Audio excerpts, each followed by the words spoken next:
Hello, ladies and gentlemen. Welcome back to AMD presents Skyesports Mobile Open.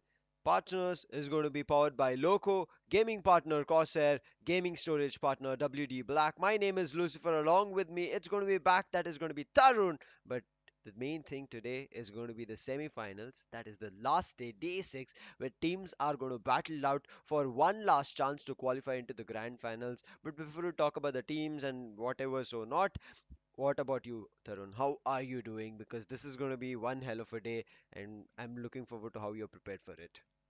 I mean, this is going to be one of those final days where teams are Hmm. just going to show what they are. Bringing us to us yesterday, I did told that as the day progresses, our excitement level is just going to keep on increasing. And this is where it all is, it's all going to end. It's the Hmm. final day for our semi finale. Nine teams with Yes. us are just going to, give us a farewell because it's really been quite an amazing journey with all of these teams. Hmm. And I don't think it would have even have been possible if all 27 teams wouldn't have been here with us. It's Yep. quite competitive, it's quite amazing, and so are our viewers as well. So thank you all the viewers as well for tuning in. This is going to be the English test, so yeah, definitely you can tune into our fellow streams as well, which is going to be in the language of Kannada and I guess Hindi and also Punjabi. So it's really going to be a fun day, a good Saturday, and let's start a new day with the prize pool, which is going to show up on your screens. The total of 25 lakh prize pool is on the line for this Sky Sports Mobile Open Challenge, especially for the game BGMI. So you know it's going to be a high stake event, and this is just the end of the semi finale. From tomorrow, there are going to be 18 teams who will be competing for the grand finals. There's just going to be 18. It's just right now, as we talk about countdowns, right? Now it's going to be the countdown of the number of maps these teams will be playing, the number of performances that they could do, and the number of points that they could grab in each map. That's what this countdown is all about, right? As of now, for day six. It is what matters, right? As of now, because there are teams in the 15, 16, 17 position, respectively, who can be knocked down, and the teams from the 19, 20, and 21st can make their way in. But before we discuss about the overall standings and the team's positions, let's talk about AMD Sky Esports Mobile Open itself. As I said, it's powered by Loco. Gaming partner is going to be Corsair. Gaming storage partner WD Black. It wouldn't have been possible without these partners because you saw our initial announcement, it was 25 lakhs. But with these, all our sponsors who supported not only us but also the gaming community for making sure this becomes even a bigger stage for many of those players out there to bring this 40 lakh prize along with the six games that we are seeing. BGM is already going on. You're witnessing the semi-finals last day today. Grand finals will start tomorrow. FIFA, Hearthstone, Clash of Clans, Brawl Stars, and Real Cricket are going to be the other titles, which also has a share of 15 lakhs. Wow, 15 lakhs for these mobile games. Like it's FIFA Mobile to be more specific with you guys. Real Cricket 20, some of those games who we really, started off our gaming once we would have first, got an Android smartphone. But yeah, Hmm. it's really got to be some amazing situation because look what's down there. It's the hashtag road to Asian Games because we are really, just bringing up the esports at such a pace that it's just going to be unstoppable, especially if you guys wish to participate or if you guys do have what it takes to be here. You can definitely hop inside, our Discord server and definitely follow us on Insta for more updates onto these games and for the registration as well. But as we were talking about the prize pool split, yes, 25 lakh of prize pool is being dedicated towards the favorite battle royale game BGMI, and the first team who will be coming, at the podium finish, they are going to grab 12 lakhs, followed by the runner up 5 lakhs, and the third position will be getting 3 lakhs. But this is not just limited till the top three, it's limited all the way towards the side of our top 14 teams out of all the 18 we will be getting after grand finals. We will see who those teams are going to be. Every team till the 14th position, as you said, will be looking forward to grabbing a prize for themselves. But still, now I'm worried about the teams actually being in the 14th, 15th, 16th, 17th, and 18th, respectively. Because we Okay. saw yesterday there were jumps coming in where teams were leaping from the second page to the first page. Teams we saw also leaped from the third page to the second page to a greater position that they will be more than happy to start today on. And a good note for also a couple couple of teams who were going down in the overall standings and been unable to pick themselves up. So this is going to be a new day for them. But as you said, there is going to be also the MVP prize that we will be looking forward to.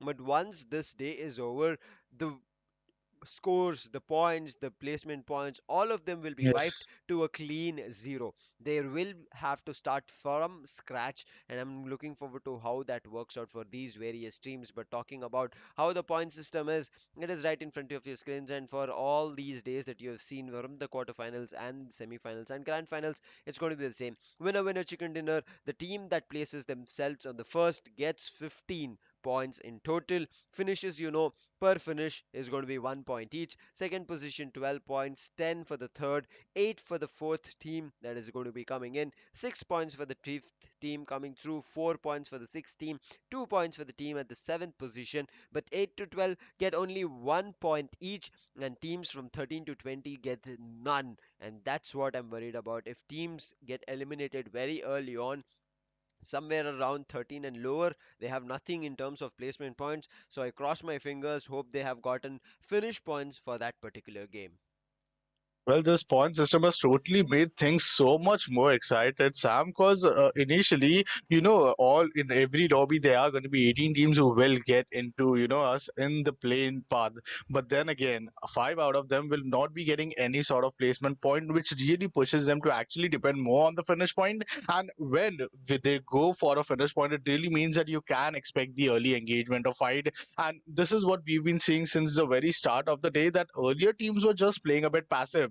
Maybe they do not know how to just get on with their momentum, and being in different groups and playing at different map, it really sometimes gets difficult to always have a read on what your opponents are being. But there is the group, we are having 27 teams in three different group A, B and C, and your favorite teams out here, if you are here to support, these are the groups that they are in. Exactly. Groups are what they are in right as of now, but in day tomorrow, that's going to be the start of the grand finals. There'll be no more groups, and that's what I'm looking forward to, who those 18 teams are going to be. But talking of groups A, B, and C, Seoul, OR, Marcos, 8-bit Team Forever, Blind, Celsius, Aztec, and Legacy. B goes to Godlike, Orangutan, EXO, 7C, SKYLIGHTZ, Rivalry, Entity, Goodlike, Easy 4. C goes to XSPARK, TSM, CHEMIN, Velocity, Insane, Enigma, Revenant, Force One, and Weird Esports. So these 27 teams will be fighting out in the last four matches of this day six. Yes, it is total of six maps our viewers and us as casters will be sitting down on, but the teams will be playing only four particular matches, Erangel and Miramar respectively. Repetitive two times is what they'll be playing that particular map.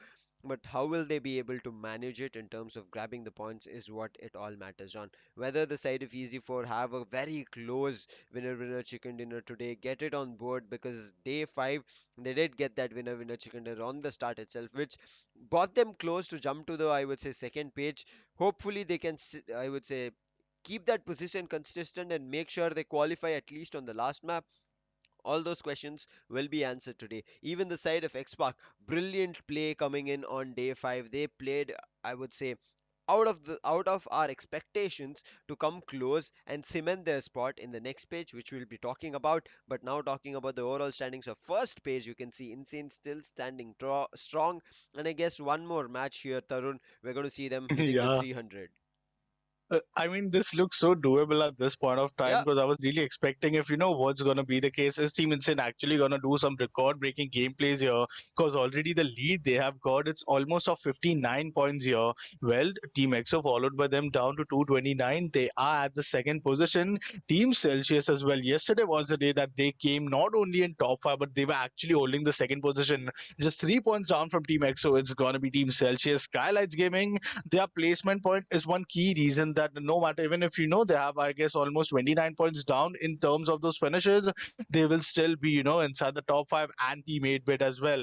But Team Godlike, look at their finishes, 112 finishes for them. Even Team 7 Cs, if you look after them, they are also having those 100 finishes out of all the 20 matches which they have been playing. This really shows that what these teams are capable of in terms of the firepower we talk about. And then again, Team Forever and Entity as well in a very safe spot, because they have minimum of 160 point, there is going to be a benchmark. Like currently, we are seeing 106 points of benchmark. That if you cross 106 point, you are at the top 18, and that's what you're going to see. It's all okay. The benchmark has increased to 110.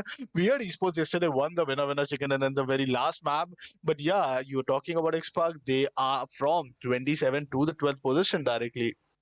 I'm looking forward to the benchmark exceeding today as well because you see, there are still 4 matches to play, right, Tarun? So the benchmark is going to be, I would say, eventually keep increasing at least somewhere close to maybe 130 at the end of the day.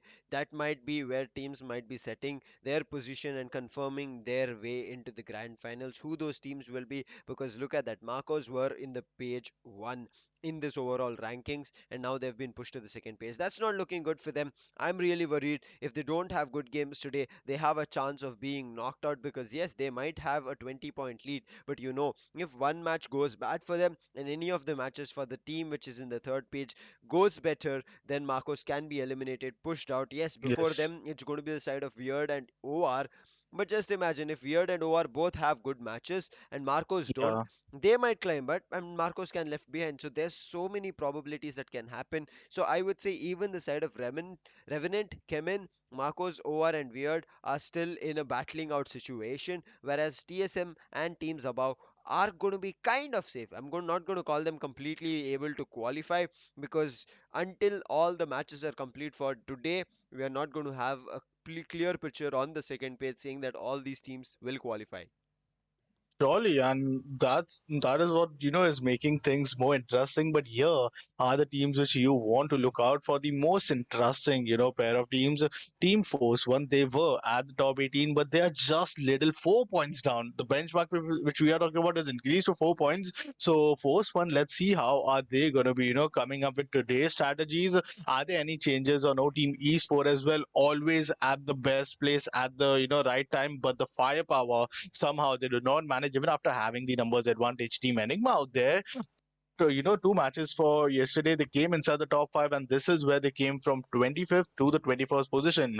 Rivalry Esports as well had a very consistent gameplay, but Team Velocity Gaming, this is also that one team who has some of the most experiential players, but somehow, situation does not always work, or every day is not a good day. Team Good Luck, Team Aztec was actually won the winner chicken dinner, and Team Soul Plus Legacy at the 26 and 27 spot.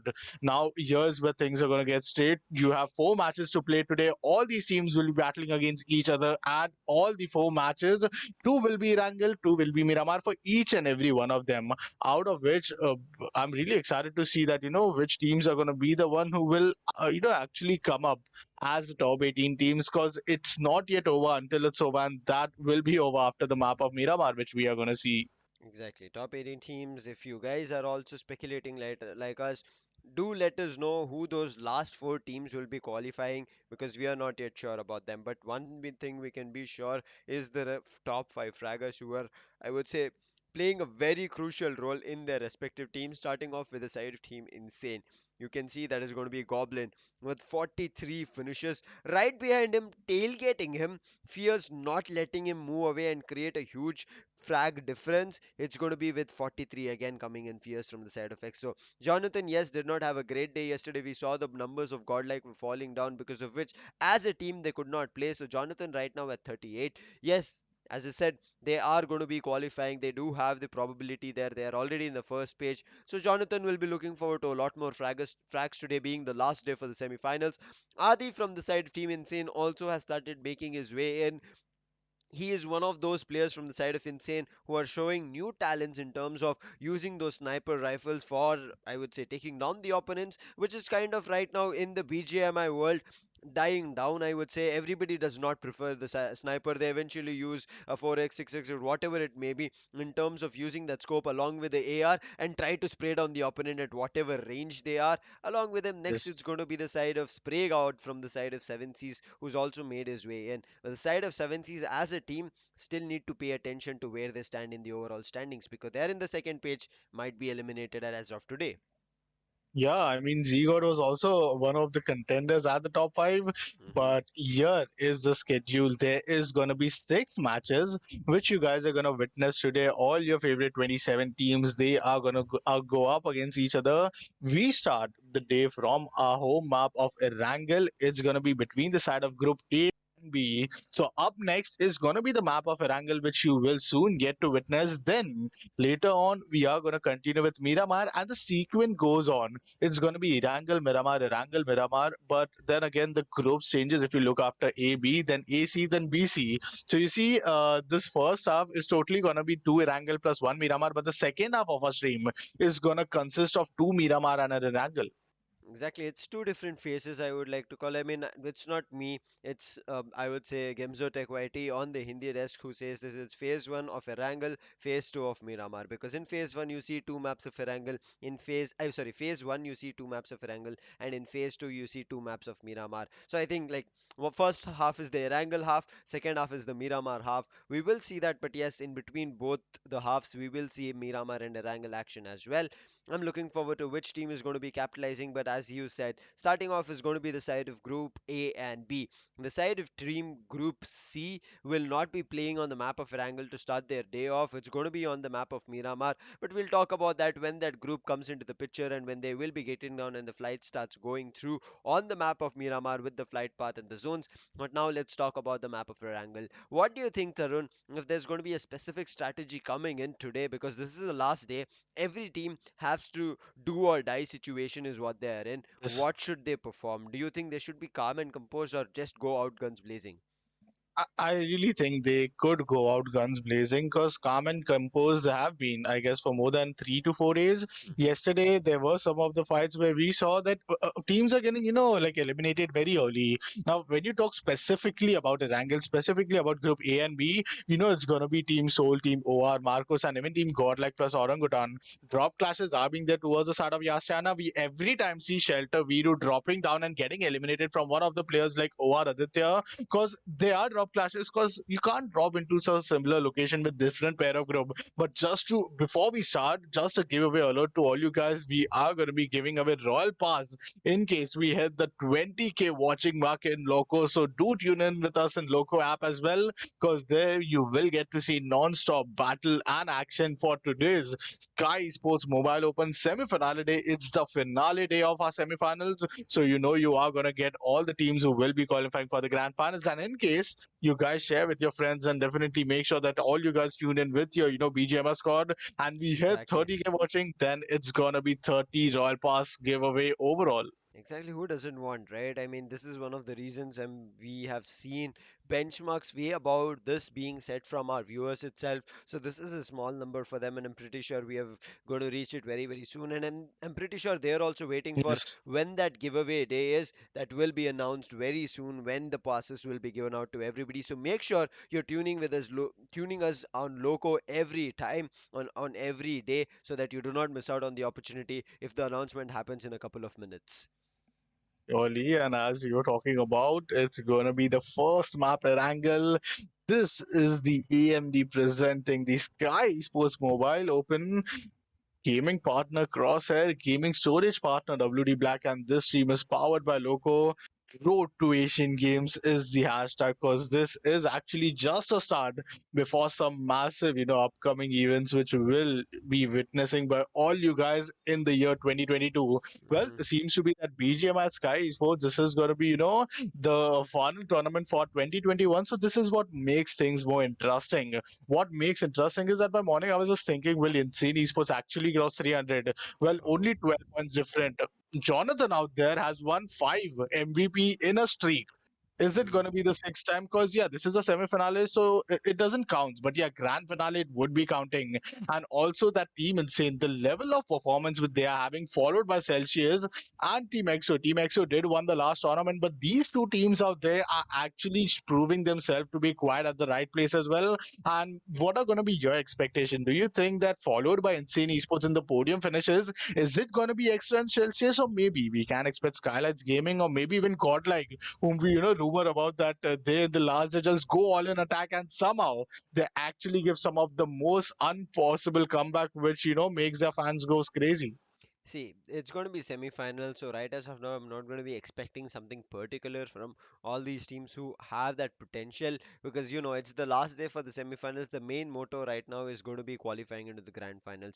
They will also, Yeah, as I said, save up their energy and strategy because they do not have any gap in between to try and, I would say, regroup, get back to the drawing board, and figure out new strategies because the grand finals are going to be starting tomorrow itself. So there is no gaps in between these actions coming through. You will have full entertainment for our viewers. On the other hand, the teams and the players who are playing, they have to continuously play. You give it their all to make sure they get those podium finishes when we are in the grand final. Semi-finals, it's all about qualifying. So the first page, the teams that you mentioned, SKYLIGHTZ, Insane, the side of Godlike, the side of X. So whoever you take the name, I think they would not be worrying in this which position they finish off because right now it does not matter, right? It is just that the QQQQ will be written at the end of their name, saying that they're qualified for the grand finals. That's all that matters. yeah. That's all that they're looking forward to. But the teams in the second page, they are the ones who will be looking forward to going in all guns blazing. But in the same manner, I'm looking forward to them being calm and composed as well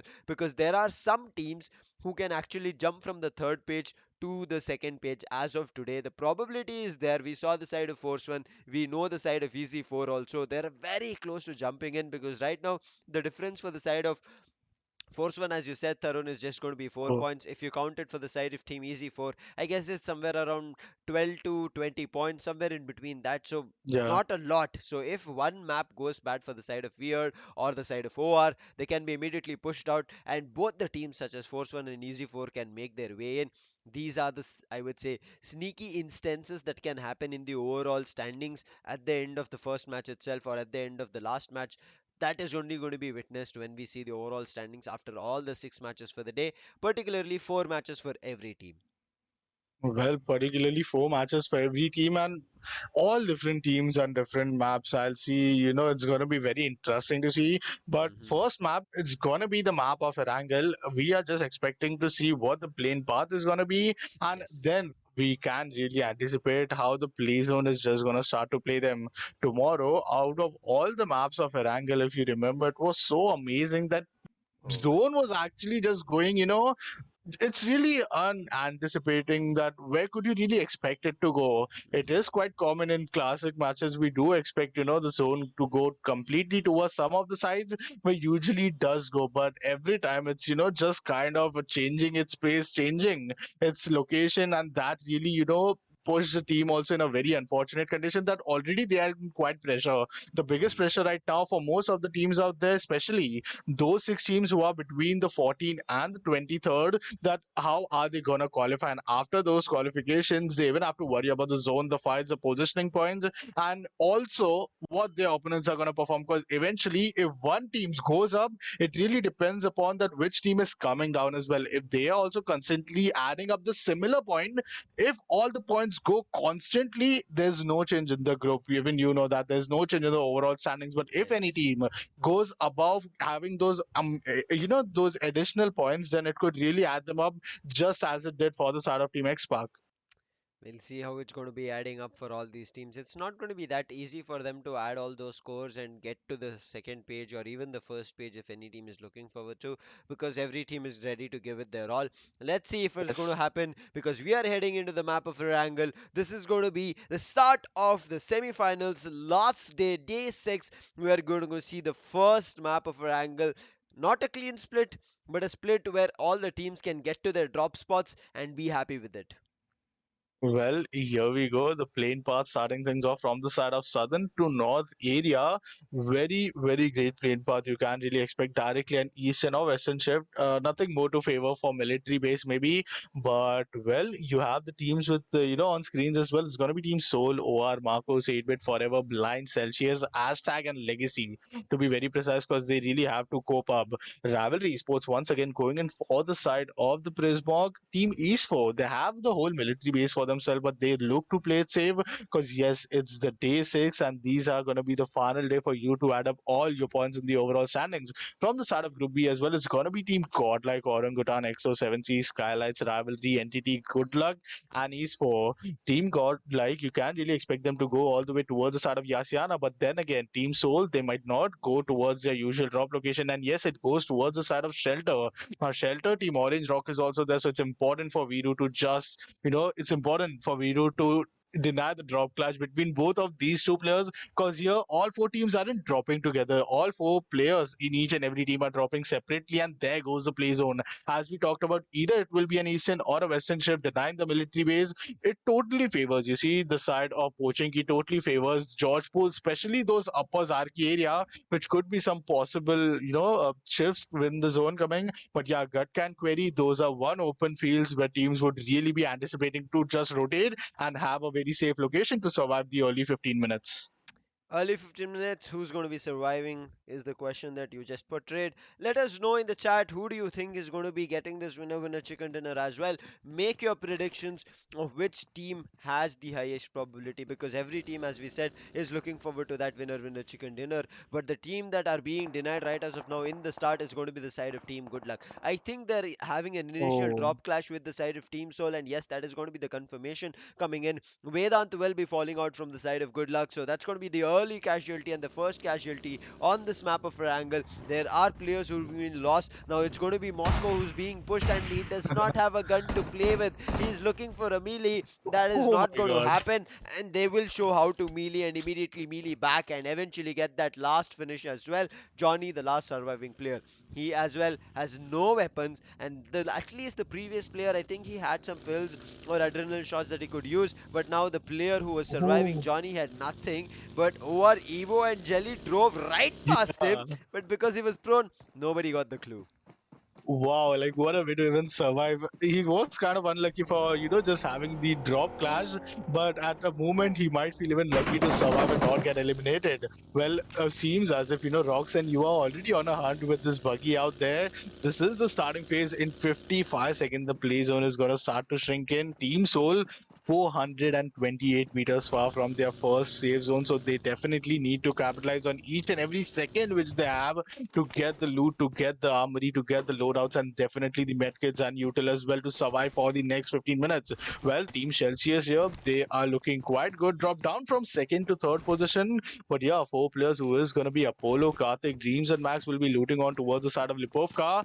Zone has totally drove opposite to their side, which really pulls 2,400 meters away for this team to actually come inside the zone. Let's see how things are going to work out, because when you drop at Lipovka, you get a very medium level of loot. You can definitely anticipate that one or the other SMGs will be there in one of these players, because AR rifles and DMR are something which you won't get much in a location like Lipovka. On the opposite side, Rozok seems to be quite an amazing place where Team Marcos haven't yet got any sort of drop clash.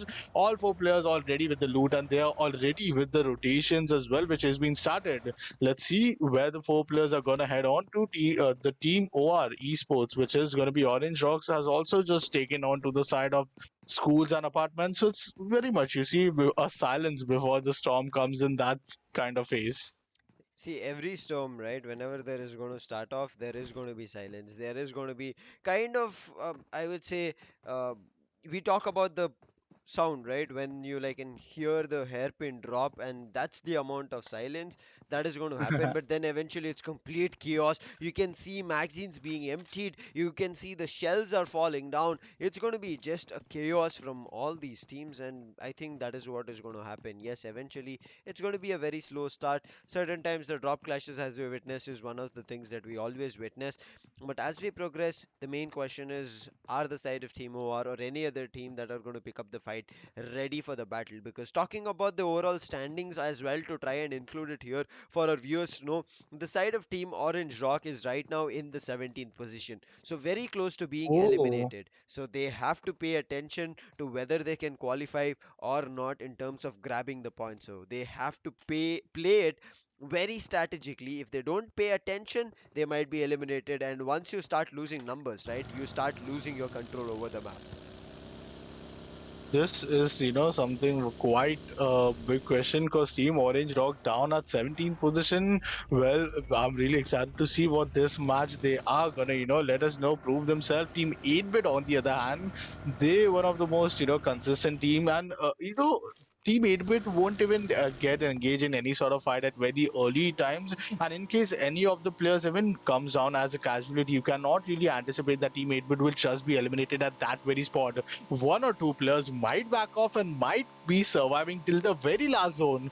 Three matches till now, I've witnessed that these solo players from the side of Team 8-bit, they are just so amazing with all of their, positioning, and especially a journey of a solo player in this Battle Royale game is so much different than a journey of these four players. All of these both, situation have their own pros and cons, where the four players definitely have the numbers advantage, but the coverage in the end zones are very less because you have a very low breathing space. But then too, we get engaged in a fight, and it's gonna be Team Marcos whose one player seems to be getting taken down. People will lose players, right? As you know, because it's rotation happening. I think it is something that we are not happy about. But yes, certain times teams will look forward to push up and take fights, and that's what is happening from the side of 8-bit and Marcos.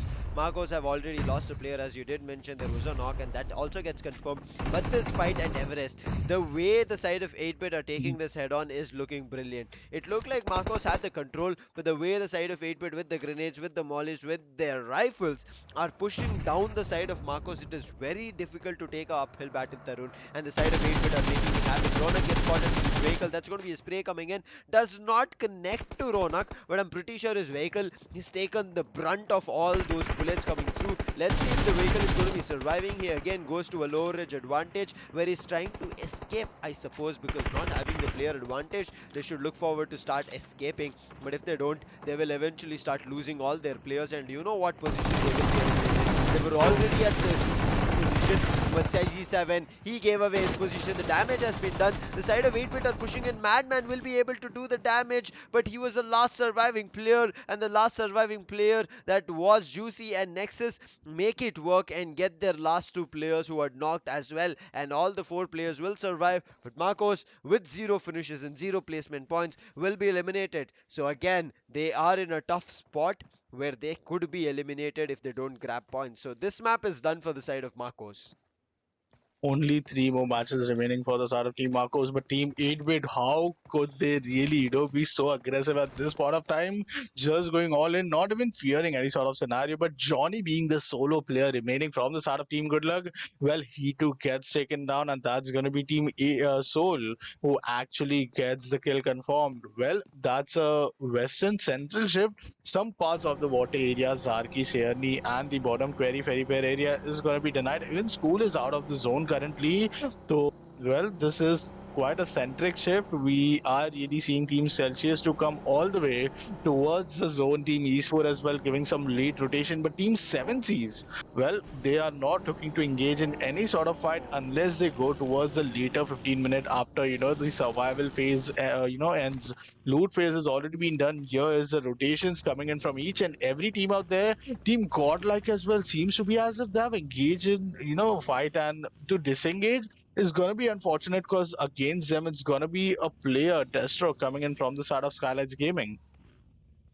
Destro coming in. We know the potential that Destro has for the side of SKYLIGHTZ Gaming. We have seen him do a lot of damage, but now with a player disadvantage and a rush coming through, he is a little bit worried. With both the players coming, Destro does have a little bit of a chip damage, but Jonathan, you know what kind of a man he is. Finding a player, he is going to do the damage, and right now that's what the side of Team Godlike are doing. And some funny incidences is there what they're trying to create over there. Yes, they eliminate Destro, but where are the other two players from the side of SKYLIGHTZ Gaming? Why was Destro separated from his team is going to be the major question. Look at this. Ronak and Gamla Boy. Far from each other. That's not something that I think that was a strategy coming through, or maybe Destro over there while rotating got spotted out from the side of Godlike. Whatever happened, this is why we talk about whether you play with as a squad or whether you play as a solo player for any team that you represent eventually will matter to get that winner chicken dinner. Playing here separated was the reason Destro was eliminated. There was no trades. At least if Destro was eliminated, they could have tried to trade it out, tried to get at least one finish point, but with no finishes, they would have to play but they have heard the sound coming in from the side of OR. So Orange Rock again in a tough spot, but in the meantime, I would like to see how Blind performed today. From yesterday, Blind have been performing exceptionally well. They have been showing themselves in the top 5 and top 4 teams. They have been performing in terms of getting good placement and position points and finish points as well for themselves. So how is it going to be panning out today? Well, it seems to be as if Team Blind are playing with three man at this map currently and holding a very good, triple house area near these Eastern Gatka. Looks quite, favoring them because there are no teams surrounding. But Team Entity late rotation is something which we really call out for them that maybe, these late rotation always get them in a very unconventional position where they can't even use the firepower to fight back in terms of any gatekeep scenario. But yeah, Hector leading his troop, going aggressive. Maybe this whole, the George Pool City area seems to be very uncontested, seems to be very unlooted. And if they even loot it, they have a good buffer time. We still have 15 seconds left till our next zone shows up. And well, 60 players and 16 teams are live with us. Team 7 Cs just surrounding here towards the side of the triple building area, and that too is going to be a very unfortunate location for him because he isn't yet, just with his whole team. Prince is all the way towards the side of opposite side near the squad house, and there the split is really gonna get Prince, it seems, because he is already 50 HP down. Now the play zone is not favoring any side. Team Celsius Esports as well enters the party. Are they gonna actually overcome it to this fight? Because seems to be a slamming coming in from the side of Dreams and Apollo, and there goes the early cook grenade as well. This can be a disadvantage for the side of Team Blind because I cannot see Psycho, the crucial player Psycho. Previously, I think yesterday itself, he had 8 finishes in his name. We know the kind of monster he could have been and tried to take down multiple teams. And with 8 finishes, you can understand that's the whole 2 squad numbers that comes through. So I'm looking forward to how they can do it today. But with the zone now shrinking in, pushing all the teams very close to the Everest, this can be very beneficial for the side of Team 8-bit. They already eliminated Marcos at Everest. They've taken control of the mountain for themselves. They can be doing the damage again. But New Guy taking the responsibility that Psycho is not there does knock one player from the side of Celsius. He's looking forward to that confirmation. I think he should be able to get that, but also helping out is going to be Adi. Throws a beautiful grenade that as well connects. Now it's all up to Max, I presume, the last surviving player from the side of Team Celsius. He was trying to run away with the vehicle. He has been spotted. The amount of damage that he has received Oh will my be god. enough to connect the last bullet and eliminate the side of Team Celsius, and the side of Team Blind with just 3 men standing strong but playing as a team made it work. How could he even survive at that 5 HP and he was he was just holding at. I mean, this is Team Blind Esports for you guys. They eliminated Team Celsius, which is at the third position in the overall standing. But then again, we are continuing with this fight because Team 7C seems to be, just sneaking inside this, fight. Third party is not the case right now because each and every player are quite aware. But Team Aztec, what is that Molly coming in from the side of 47? He A eliminates his weird own third player. party. Yeah, and Uh, weird as well. Just No, I'm saying this is a weird third party like fight that the side of 7C want. We have seen people just slamming with a vehicle, but the side of yeah. 7C are crawling around the bushes and then looking forward to a third party. Some new strategy. Let's see if 7C make it work. Team 7. Oh my god, that Oh, grenade is gonna get him, and that's what gets the opening. Team Blind Esports, they equalize the scenario to a 3v3 fight, but it's not yet over. They are going in for some more crucial nades. This could be oh, happening, but Sarak here cover! gets the kill, and the cover fire from Adi is more better. Well, Team 7 Cs, they are gonna lose out to 2 players, Prince and Aladdin solo players remaining. It's a 2v3 scenario, and Team Blind Esports, this is the opening that they wanted, but it seems as if Pi OP is gonna be taken down, so the revival is gonna be given. But New Guy, well, he is up with another nade. It's a gatekeep scenario. Team 7 sees you are trapped in it, and in case you want to get out of it, only a vehicle or only a fight back could really help them out. Exactly, they have to fight back. That's what the Oh, side of 7Cs are also looking forward to. They do not want to give up this edge. They know let us both fight and see who those victors are going to be. But I presume the side of Team Blind need to be a little bit smart. They're trying to be, they've already pushed in, taken down Aladdin, so that's not a great fight coming through. But the side of 8-bit, look at them sneakily play, not at all give away their information. They're making it as if there is nobody at Everest.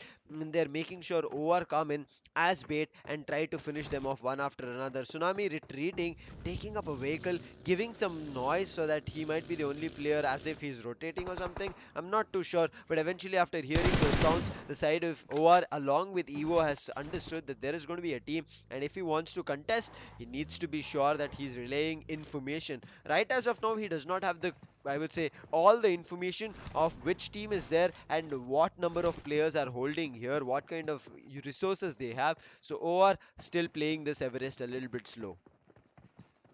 Well, slow approach is way better than just going blindly inside while not having the intel, because you might get shots fired from different location. Well, Team EXO seems to be denying one guy from the side of Team Line. Seven Seas have one single player surviving. Team Orange Rock with 4 players. Team Godlike, they love to play with these hills area because that's the ideal place where the assaulters could really use the firepower. And but are they gonna contest? Because they might be too late in the party to actually join in. Team Orangutan against the side of Team Forever have also got inside the fight. Team East 24 playing in the edges of the zone, but the fourth zone also starts to shrink in. And Team Orange Rock, it's a 3v1 split. Evo already, leading the charge. Three different players from the backside would really give him the cover, which he might be needing. But Team Blind, as we talked about, new guy getting eliminated, 2 players surviving. Prince also gets taken down, so that's an elimination for the side of Team 7 Seas. But yet, we are having 13 teams alive, and the fourth zone has just started to shrink in. Team Forever versus Orangutan goes on blind rotating as a clockwise rotation coming inside the zone. But Team Hashtag, 4 players remaining. Could they make this work for themselves? Because till now,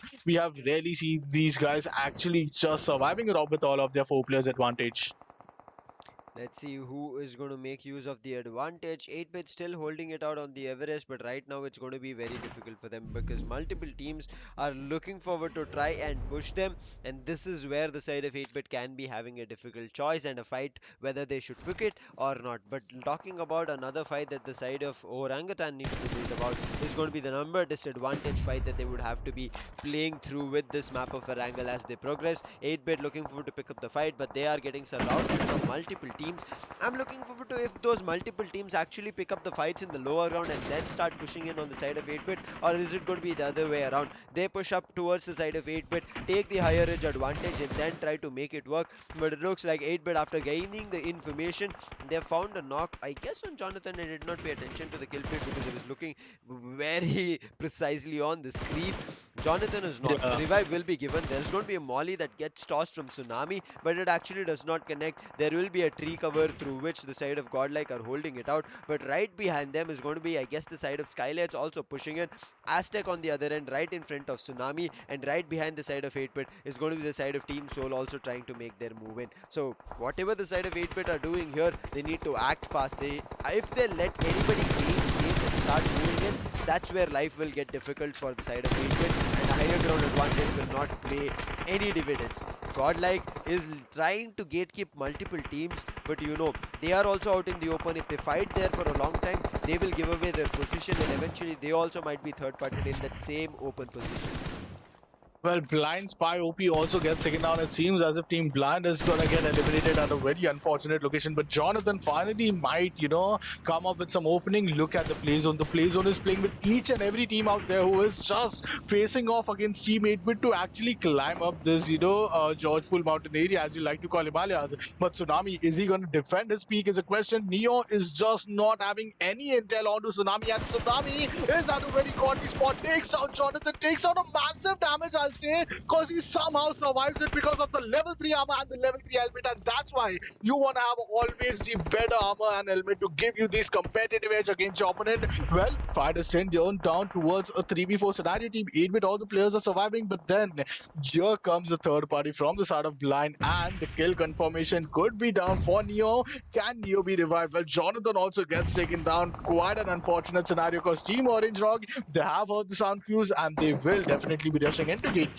Sound cues are very, very crucial, but right now, looking at what is happening, the side of Godlike trying to gain space as well as try to make their way uphill. This is what I calculated. Who's going to make that work? But the side of OR also have gained some ground on Everest are looking forward to take that higher ground fight. But in between all these fights, 8-bit not too sure what they're trying to do. They are taking a long range fight rather than taking the close range ones, because if they would have taken the close range fights, right, as of now, Tarun, if you look at the map, the 4 to 5 teams that are right around them could have been eliminated. Then the side of 8-bit could have easily actually made their way into the circle. But right now, for the side of 8-bit to actually make their way in, they have to make sure they clear everything in the lower ground right next to them, all the flanks, and then only they can enter. Otherwise, they will be eliminated if they try to rush in. Well, Team 8-bit just not fighting against the side of Team AZTEC. They are even getting shots fired from the side of Team Godlike. Next is being a player surviving. Should he give the revival? Well, he too gets second down. Juicy is one solo player remaining. Jonathan plus AZTEC onto the side Oh, of 8-bit. Well, Jonathan gets second down.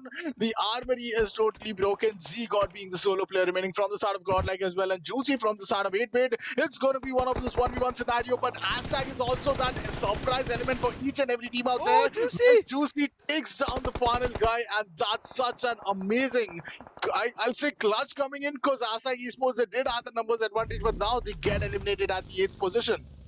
Wait, in between this as well, Aztec get eliminated, but how did the side of Team 8-bit get eliminated? That's what I'm looking forward to. Juicy was still surviving. Was it the zone doing the damage or some player finding him out? I'm not too sure. Yes, you can see the side of SKYLIGHTZ Gaming, they have found it, and yes, it is the play zone.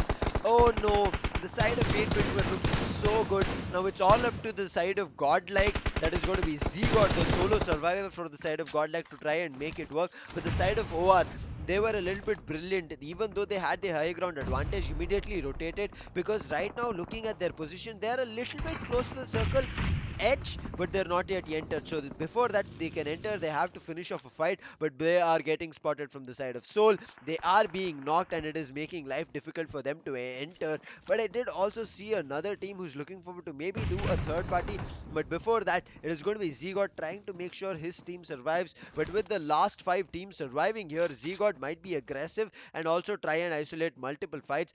He has heard, I guess, the sound cue coming in from Jelly with his vehicle, but it's going to be the Oh. side of Entity coming in from the back lines. I did mention those brown spots coming from a little bit further down towards the southwestern side, and that's what Entity find a very good spot and eliminated. Jelly also gets spotted. He will be right now down to the ground. Oh. Along with him, Aditya is going to be eliminated in terms of knock from the side of EZ4. But Vexy, the last surviving player, brilliantly clutches it, eliminates Scream, because of which OR will be able to survive to say another story and be the top 3 teams in this map of Erangel, trying to get that winner chicken dinner.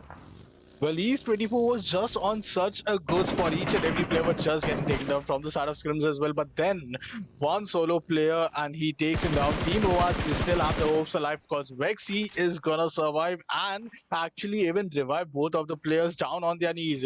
Team Soul is also up with us. It's one of the 3v3v4 scenario where Team Entity, can they get their first winner chicken dinner? Well, Team Soul also haven't got theirs. So let's see which team is it going to be the one, because Zone is equally favoring both of them. Team Orange Rock, one player is going to be taking down Team Entity, is just putting them at an attention so that they can get some additional finish points to them and then actually fight back to Team Soul, because they are completely in 2 different ends of the zone. And what actually dissects them is going to be the roadaways as well. Well, Rock steals a kill from the side of Team Entity. Is going to be Noob who will be taken down, so Dark Lord might get himself engaged in this revival. Meanwhile, Troy and Hector is going to be the one who might be able to gatekeep Team Orange Rock, but Orange Oh, Rock HP is not quite vehicle! great. Zone is not quite great, and the vehicle might get them, but somehow he gets an opening. There goes another kill. Troy being the solo player remaining. Is it going to happen? Well, Troy saves the day for the side of Team Entity, because they are just going to save themselves. It's a 1v4 scenario, and Soul, are they going to win this winner chicken dinner at the very first map of the day 6? This is the final day. All the players are slowly, steadily being revived, but Team Soul, they have the triple players advantage. Team Entity somehow still survived the third party, but Hector and one and only Troy are the only duo players surviving. 12 finishes for the side of Team Soul, looking brilliant. What a great start coming through. And if they actually get this winner chicken dinner, they'll make it to 14 finishes. Plus, along with that, they will be getting that 15 Yeah. points. That is going to be 29 total points, a close to 30k bomber that the side of Team Soul will be picking up. And this is what we said. It is going to get very interesting on the last day. And that is what is happening. Hector again gets knocked. It's all up to Troy to try to make it work. Hector can be revived, but he's out in the open. He's looking forward to provide cover, but he has spotted a player that's going to be Viper, but Oh, immediately gets traded out, and that's going to be the side of Team Soul. Brilliantly playing, trading the numbers is what they look forward to doing, and you can see Soul finally getting their first winner chicken dinner online, and this is bringing hopes high for the side of Team Soul. They were in the 26th position here, Tarun, in the overall standings. This is going to be the start. They are making every map count from here for all the four matches. One match done, three more matches do. If they keep up this performance, there can be a possibility of them gaining 100 points in a day and qualifying. Again, I do not want to call it too early and be the caster's curse, right? So hopefully, Soul, yeah. this is a start on day six, and this is why I think that we should have done this. Maybe I will check with our league ops and let them and suggest them, saying that maybe we should just keep the grand finals for 2 days or 3 days. That's when teams will actually give it their all from day one itself. Because look at this, Yes. Soul on day one, day two, day three, day four, day five, all the days till today have not had a great map at all. They have been grabbing finishers, a couple of placement points here and there, but immediately when they understand today is day six, a brilliant winner chicken dinner. Who would have even thought? But Soul letting all their fans know that we are not out of the race. The race is only over when the finish line is crossed, when that bar has dropped, and that's what the side of Team Soul are making it happen. Heading back to the highlights to see how the side of Team Soul got to their winner chicken dinner. Early they got good fight engagement against the side of Team Goodluck, which was quite good to get some early finishes. But then again, things were quite interesting starting Look at from the the side of the irony, Tarun. Joshful Himalayas. Look at the irony that the side of Team Soul had good luck because of which they win the winner chicken dinner. Man, oh man, good luck. I think the Wow. side of Team Soul need to actually fight out with the side of good luck in every match. But yes, we saw the start coming in from the side of Godlike, where they did take down SKYLIGHTZ Gaming Destro, who was alone. But the way Blind played here eliminated two different squads, the side of Seven Seas as well as the side of Team Celsius. Well, Team Celsius, they also got an early elimination along with Yes. Team Seven Seas, but then again, Team 8-bit surviving somehow. Even Jonathan, survived that spray coming in from the side of Nexus. Team Esports, they did quite some amazing finishes, but look after Team Orange Rocks as well. They didn't even got many amount of finishes till the very top three position which they were in. Juicy being the solo player surviving from this point of time, the way he took all the matters into his own hand was quite amazing. Team Godlike also wanted to contest in these, mountain areas, which they really love to play with because they might have each and every firepower to work with all the four players out there. But Orange Rock, then again, taking a risky move, but the retaliation which Aditya gave with his AK spray in a running vehicle, that's never been so easy as it looks after. And Team Soul somehow just surviving, not making any sort of, engagements. Their rotation was quite similar. You see a shelter from Pochinki to Gatka, and Gatka to the northern side, where already the teams were fighting mostly around, these mountain area, which were looking quite favorable. Even if the zone could have moved all the way towards the side of Georgepul Mountain, imagine the level of chaos which would have been created because the team at the top of the peak would really just keep on, shooting down each and every player. And Yes. maybe, there could be some different teams, but for now, Team Soul is going to win their first winner chicken dinner. And just as we saw, you guys just tuning in for, say, supporting your favorite teams out there, do tune in with us at the Loco app as well, because there is going to be massive Royal Pass giveaways for you guys to participate at. Winning for Soul, winning for you viewers, winning for you as fans. Everything is possible right as of now for you guys, and this is why you just need to believe, right? Never give up until the game is over and the race is over. All these things are, I would say, kind of motivation, kind of the confidence boost and the morale boost that you need for yourself as an individual, for your team, and anything that you have. Never give up, irrespective of which tournament you're playing, what stage you're in. You might be out of the race, you might be thinking that this is going to be very difficult to now convert, but look at Soul. They are starting it, and now I want to see the overall standings of how much points that has actually done the damage, because I did say close to 30 points is what they got, but I'm looking at the difference. They were somewhere around 40, and to reach somewhere around 130, because yes, we did see the early on it was 110, but every team is going to get grab a couple of points in every coming map, so I think it's going to be increasing. So somewhere around 130 might be the benchmark ending up. So for the side of Team Okay. Soul, they might be getting close to somewhere around 70 to 80. So hopefully that is a good push coming in, and if that push happens, we might end up seeing the side of Seoul also qualifying, and that's the best part of this last day. Every team knows what is at stakes. The grand finals with the total prize of 25 lakhs, the champions getting 12 lakhs, and every team from the first till the 14th getting their placement along with the points, and the prize is something that they can be happy with. But if they get eliminated at this stage of the semi-finals, there's nothing that they can actually brag about. Only thing is that they gained experience and understood that there are better teams out there, and we have to keep our Yeah. grind going to make sure when the upcoming tournaments come through, we are going to fight it out. But again, for you as viewers, you will be also looking forward to such spotlights coming through for you as a player and a team. There is already AMD Sky Esports Mobile Open happening. BGM has already started off. There's still 5 more titles that you can participate in. And if not, if you're looking forward to BGMI itself, head over to our Instagram page at the rate Sky Esports Gaming. There is already an announcement that has happened that is going to be the Grand Slam that I'm pretty sure all you BGMI fans are already waiting for. In case somebody missed it, head over there, do like it, and you will eventually know when the registrations will be opened so that you can start jumping in very as soon as possible, as soon as it's open. Because again, I'm letting you guys know right now so that you never miss out on the opportunity that there'll be only a couple of slots in terms of that you can register first come first basis. If you miss out, I understand. Again, letting you know, if you miss out, there are going to be opportunities. So do not worry about it. See, it is going to be that there are so many teams, just like you, everybody who wants the spotlight, just heading over to our skirmish series, which was only for the rising teams. 12,000 plus teams, Tarun, that joined. Imagine Oh, 12,000 plus teams. It was the biggest grass level tournament that happened. And from there, we saw only 8 teams coming to the AMD Sky Esports Mobile Open.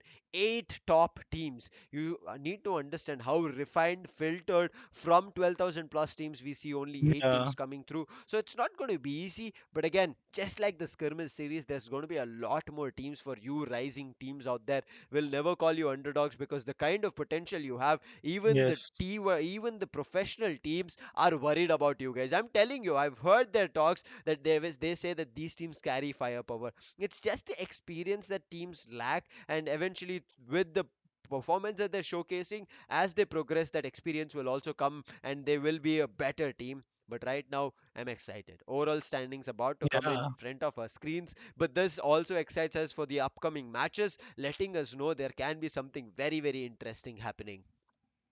Well, overall points table, let's see what's going to happen because Team Exo Celsius, who are the top three, they are eventually, the only team which got to play. Well, I'm sorry to say the only team, it's rather Team Insane, who are the only team who didn't got to play in this match. Rather, each and every team out there in the top nine have played their part. Yeah, Team Insane on the top, Team Exo climbing up the ladder a bit close towards minimizing those point differences.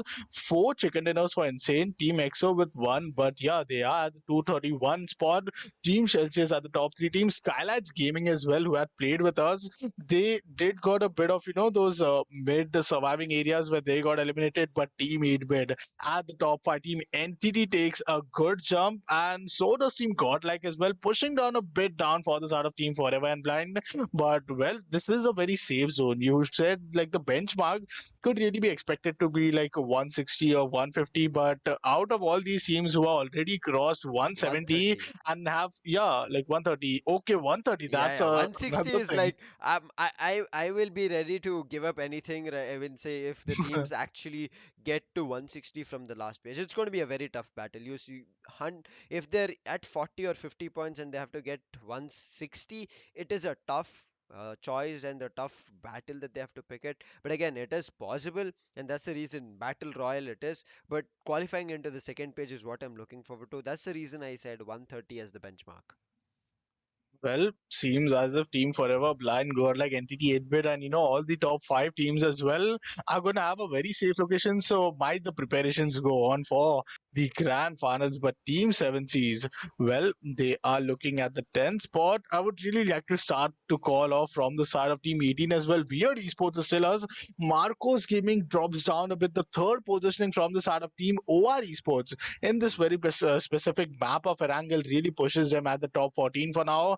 But then again, here Team XSPARK, TSM, and especially Revenant Weird haven't yet played their first game of today. So till the very third game ends, which is the first phase, the starting three map ends, we do not know what's going to be the overall exact standing my team could really be relying on that what sort of strategies could bring them up. But yeah, Team Soul, who won the winner chicken dinner, could have very closed down in some of the points. Marcos Gaming seems to have just closed down with 132 points, which really means that they are also kind of in a good location. But yeah, I'm just waiting to see the final nine. I agree with you, right? As of now, Marcos okay for the first map, but already playing the first map and still being, I would say, at the 17th position compared to the side of Chemin, Weird Esports, Revenant, tells that they can be even pushed back to the 18th position from the side of Weird as well. Because from yesterday's performance, how Weird are performing, they have been getting their finishes and placements on point. They are performing really, really well. So I think today can again be a good day for them. And if they're able to get here 22 points in the next upcoming game, yes, it's going to be a tough one because getting a winner chicken dinner plus placement points as plus finish points as well, certain times it does not work hand in hand because you can see Weird right now, I would say leaning over to the placement points majoritarily compared to the finish points. But let's see where Soul has jumped with just one game.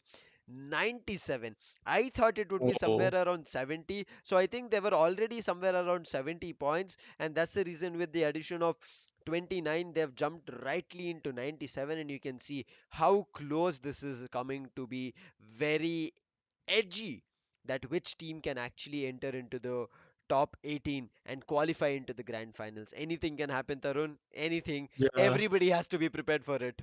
Yes, and Team Force One. Well, I'm really interested to see their game being just 4 points away from entering the top 18 again. Can they make this happen? Team Soul, well, in the first half, they have one more game to go. That's going to be at the map of Miramar, but then they will tune in with, I guess, Team Enigma as well. Team Velocity is also going to get inside this. So, completely a different group. But yeah, Team East 4, they had some amazing firepower out there. They were looking quite strong, but then 8-bit and Orange Esports along with Team Godlike, they all happen to be just slamming each other. They won't even know that which player is from which team. All they knew is maybe it's a death match which they and they are just firing this team, that team, and they were not able to have a perfect 4v4 squad push, the squad fight which we expect to have and engage with between any of these teams. Like in Miramar, you'll see a lot of 4v4 fights coming in the very starting half because if you have knocked down any of the player, rarely there might be any third party because it's such a big map. It's an 8 into 8 size map, so definitely things are really going to work on your favor in terms if you want to play a bit positioning. But yeah, just to update you guys, the next match is going to be at the map of Miramar between group A and C, so you really can see your favorite team if you're here to support them.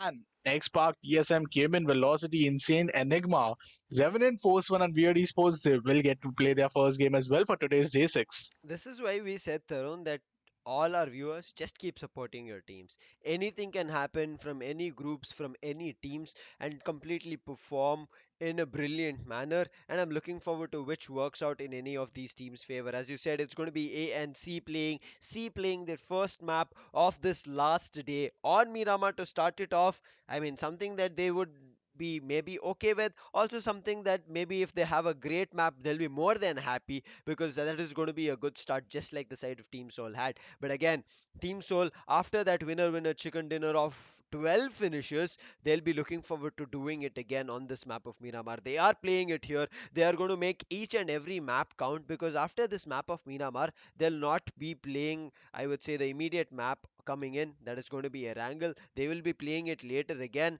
and that's what I'm a little bit worried for them. So they need to be looking at how they carry their energy and making sure this, I would say, the composition, the strategy that is there needs to be aligned. If they miscalculate one move here, Tarun, the only match that they're going to play directly is going to be in the second phase, starting off on Miramar again. So if this Miramar does not work, there is another Miramar. But for them right now to qualify, every map, whether it's Erangel or Miramar, does not matter in the name or that does not matter in the type of terrain that map has. It matters in the number of points that they can actually gain. Well, it's interesting to see how, the plane path and the play zone was so anticipated at the map of Erangel. Well, George, mountains were just a bit unfortunate, but then when you come to Miramar, there's no such location, which is, hold to win position. We see at the George Pool Mountain, it was like a hold to win because Team 8-Bit Holding, they got some amazing kills out there. Marcos Gaming did contest, but in the end, Orange Rocks and 8-Bit were there since, I guess, almost 7 minutes out there, didn't fight against each other, were just trying to take down each and every player who were climbing up, the side of this mountain. Well, in Miramar, let's hope that how the play zone is going to go, because initially teams will actually continue to survive in case they even lost some of the players or even all the players. One solo player surviving could also make a lot of difference here at Miramar, and Yes. this is what makes things so interesting, because Group C, it's the first match at Erangel for Group A. It's Team Soul who won the winner chicken dinner. Team XSPARK, there's this one question, which I even had in mind along with, Insane getting the 300 points and all, that Hmm. can actually Team XSPARK, after all, the pace which they have got, the pace is that they are just grabbing each and every map 13 points on an average. If it goes on, they could really make it up all the way in the first page of our overall points table. I agree with you. They have the probability. They've already pushed themselves to the 12th position. They have that chance, and I'm looking forward to how they make it happen. It is not going to be that easy because, as I said, this is the last day, and every team will be looking forward to grabbing the points. If we talk about the probabilities, it is there, but if we talk about how easy it is going to be, it's not at all. There is, I would say, there is no easy counter over there that we could measure this. Expert are going to have a tough time, but again, every map that needs to be very crucial. But to start there, I would say gameplay, it is going to be this map of Miramar, not the one that everybody plays, not the one in terms of being the classic map. That's the reason I said not the one Uh, that everybody plays. It's not the classic map that as soon as you get down, everybody plays. Erangel is what everybody looks forward to starting off on, yes. but starting off on Miramar kind also give them an advantage, which we were already talking about. So if Miramar goes good, Tarun, I think you will also agree to this, that if Miramar, such an open map, goes good for you, you are able to capitalize on third party. It gives you a confidence Yes. because when you go into Erangel, those, I would say, open areas will kind of have a little bit coverage, at least in terms of bushes, in terms of solid boulders that you can actually play around. So Erangel can be even better, and hopefully even a winner in a chicken dinner comes down on Erangel because of the start on Miramar. Miramar, some of the favorite map for all the rank pushers out there, because as you told, it's not a fast map. It's not a fast map, sorry, that you drop down, you get the guns, you start, blazing out and just taking down each and every player coming to your crosshair. It will start slow, it's like a marathon versus a 400-meter race. A marathon really, starts slow, be consistent, play zone to zone, and actually play the zone is more important, because here Miramar, Hmm. it's really hard to anticipate which zone are you getting in. Getting engaged in any sort of fight, you might lose your armory, you might lose all of your utilities, medkits, and definitely vehicles to be more important, and even the players count. Vehicle is the only medium of transport, because 2,000 meter far, if you go all the way walking or even running out there, it's really going to be difficult. Some or the other Yes. player might see you out there in open. It's not like cover to cover you can go. It's all the open sand and the deserted map of 8 into 8 size, which really pushes this maps to such an amazing, area. And these teams could also have a very easy time to actually deny any sort of drop clash. Yesterday, there was some sort of drop clash between the side of Team EXO and AZTEC, but today, I don't anticipate any drop clash to come in today also. Like in Erangel, Team Soul was actually having a drop clash, but I already saw, told about the irony. It was Team GOODLUCK, and they had good luck in this points as well, for initial starting finish points, and actually a winner chicken dinner. So the first blood was from the side of Team Soul. The last blood was also from the side of Team Soul, which overall made the first map, the starting map, so interesting. 5 more matches to go, guys. If you have just tuned in with us, it's really going to be very interesting, because Team Soul, yes, they are Yes. not for now inside the top 18, which actually qualifies for the grand finale. Do shower your love and support, because they really need them at this point of time, the encouragement and the love from you guys, because only 3 more matches for Team Soul, and Exactly. then we'll get to see that which team is going to be the one who will come into top 18 and will also drop down from top 18, because you see the points are very close to each other. Very close. Neck and neck is what we are going at. It's going to be only Weird who have a 20-point difference, but everybody else is very close to pushing each other out, trying to, I would say, stabilize and also ice and cement their spot in the top 18 as they want to qualify into the grand finals. It's not going to be easy to cement it because right, even if you put down cement, and I'm pretty sure most of us kind of understand and relate to this term, that if you do not water cement properly during the time, it will eventually crack, and that cement will actually not work out in being a solid foundation. So right as of now, teams will be looking forward to, I would say, properly watering whatever they've done right as of now, to make sure whatever they've built as a brick or as a podium for themselves in terms of qualifying into the grand finals is completely strong. But it is not going to be that easy. Even 130, 134, 135, the teams that are right as of in those positions with those points are going to be having a Yeah. tough time. But let's see how it pans out, because the map is ready. We are not going to make you guys wait any for, because we also do not want to wait. We are looking forward to what is going to happen after the end of this day 6. After all the 6 matches that we see a clean split coming through again, similar path that we saw on the map of Erangel, where every team wherever they wanted to go, they have a chance to go. That is what is happening here on the map of Miramar as well. Ruins to Impala, quite northern western to central eastern shift in the plane path. Well, teams could very get a higher chance to deny the drop clash, and as you told, it's a very ideal plane path as well for most of the teams out there. But seems as if Team Insane and Marco's Gaming might contest over the side of El Pozo. Well, Hacienda, let's see which team is it going to be who will be grabbing the loot. Team Force One, 4 points away. This is where we will start to relate with the points table. 4 points away from getting inside the top 18, and there will be one team who will be pushed down towards the side of bottom 9 as well. Team Soul, Team Orange Rocks are looking quite good as well here, but Marcos and Team Soul, well, they are really on the edges of even qualifying and not qualifying. Meanwhile, TSM came in Velocity. It's their first match for today, along with, I guess, Enigma, Revenant, Force One, and Weird. But I am not quite sure what I'm looking on screen because this play zone, are you serious? 65 to 35 ratio where only 65 percentage on the zone is inside the land, and 35 is totally out there in the water and out there of the map as well.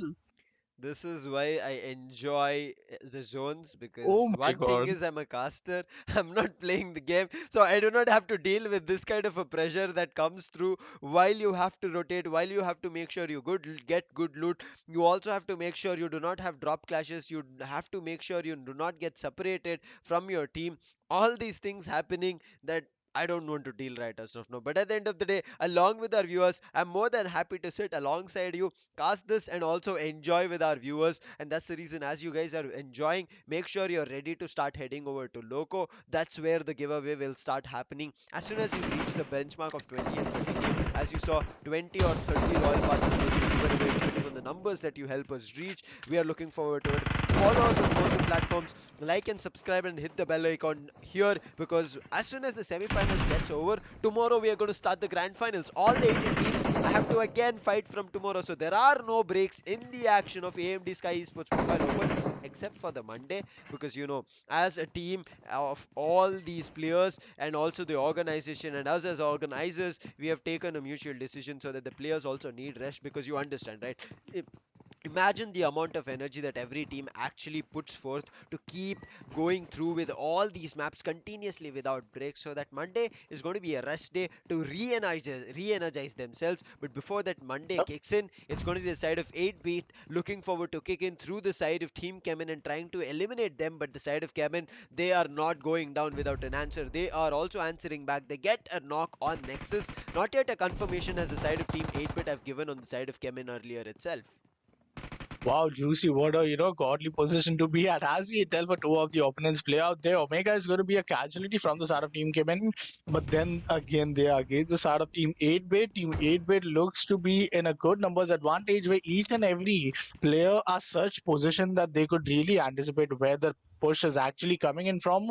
And it's like, those defense and attack sided scenarios. Team 8-bit, they are not going aggressive. They have the Scarrel, they have the UMP. On the other hand, it seems as if Team Cayman Esports are just lacking a bit onto their, loadouts. Having SKS and, these Win 94, is it going to be quite helpful? And even Uzi, short range could really be helpful. But Akshat, let's see how he works his magic.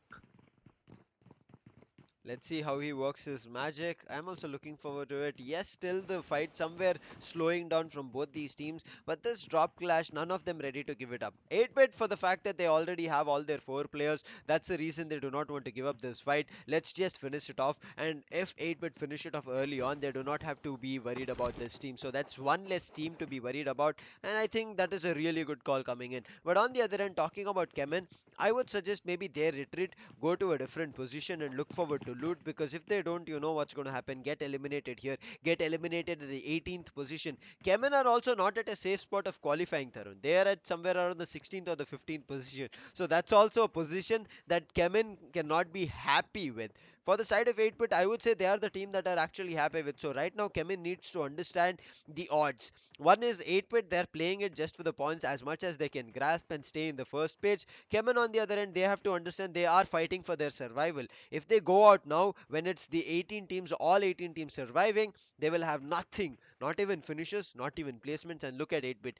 Every minute, every second, they're repositioning in such great positions that the side of Kemen, anytime they want to fight with the side of 8-bit, will be completely denied from the higher ground and also the lower ground where there is one player that is looking forward to flank. So everything covered from the side of 8-bit to make sure Kemen goes down. Well, as we told, the attack and defense, approach which both of these teams are having currently, Team 8-bit, I'm really loving the fact that even after having the numbers advantage, they are not actually going all in attack.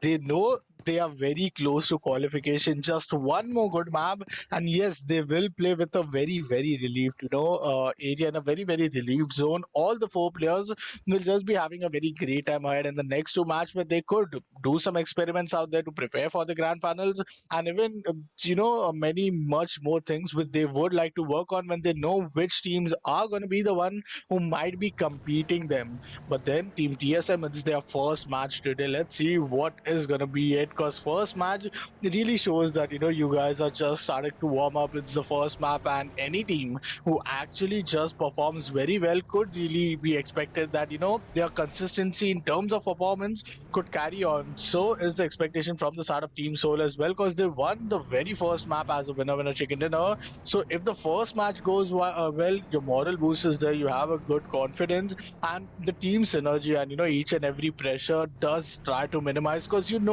even though it looks hard, it is doable, and doable is what is going to let them come inside the top 18 position. Seems as if Team Enigma are just close to the side of Team TSM, and sooner if they get engaged in fight, it's going to be unfortunate. But before that, Team Velocity versus Team Soul, and already Team Soul have left their first player. I'm worried about Team Soul Riders now. After a great match, this is kind of a trend that I've seen whenever I've seen BGMI matches. A team that gets winner chicken dinner in the previous map has casualty and goes down in the immediate next map. Might be the first team that be eliminated in the next map, or maybe the second team as well. And you can see the side of Team Soul losing numbers. I think they are about to lose their entire squad. I'm looking forward to if there is a last player surviving, because I did see three players going down. Where is the last surviving player? Not too sure, but I guess they might be confirmed or somewhere the last surviving player, because in the live status I can see there is still one player surviving on the right hand of the Yes. screen, saying that he's somewhere trying to hide, because Soul, they do not want to be eliminated at this position, because zero finishes and 0 points means that their efforts of qualifying will be getting denied if other teams start grabbing more points. And that is Team Velocity for now, who are looking quite a doable contender. They too are not on a very good spot of, just getting qualified.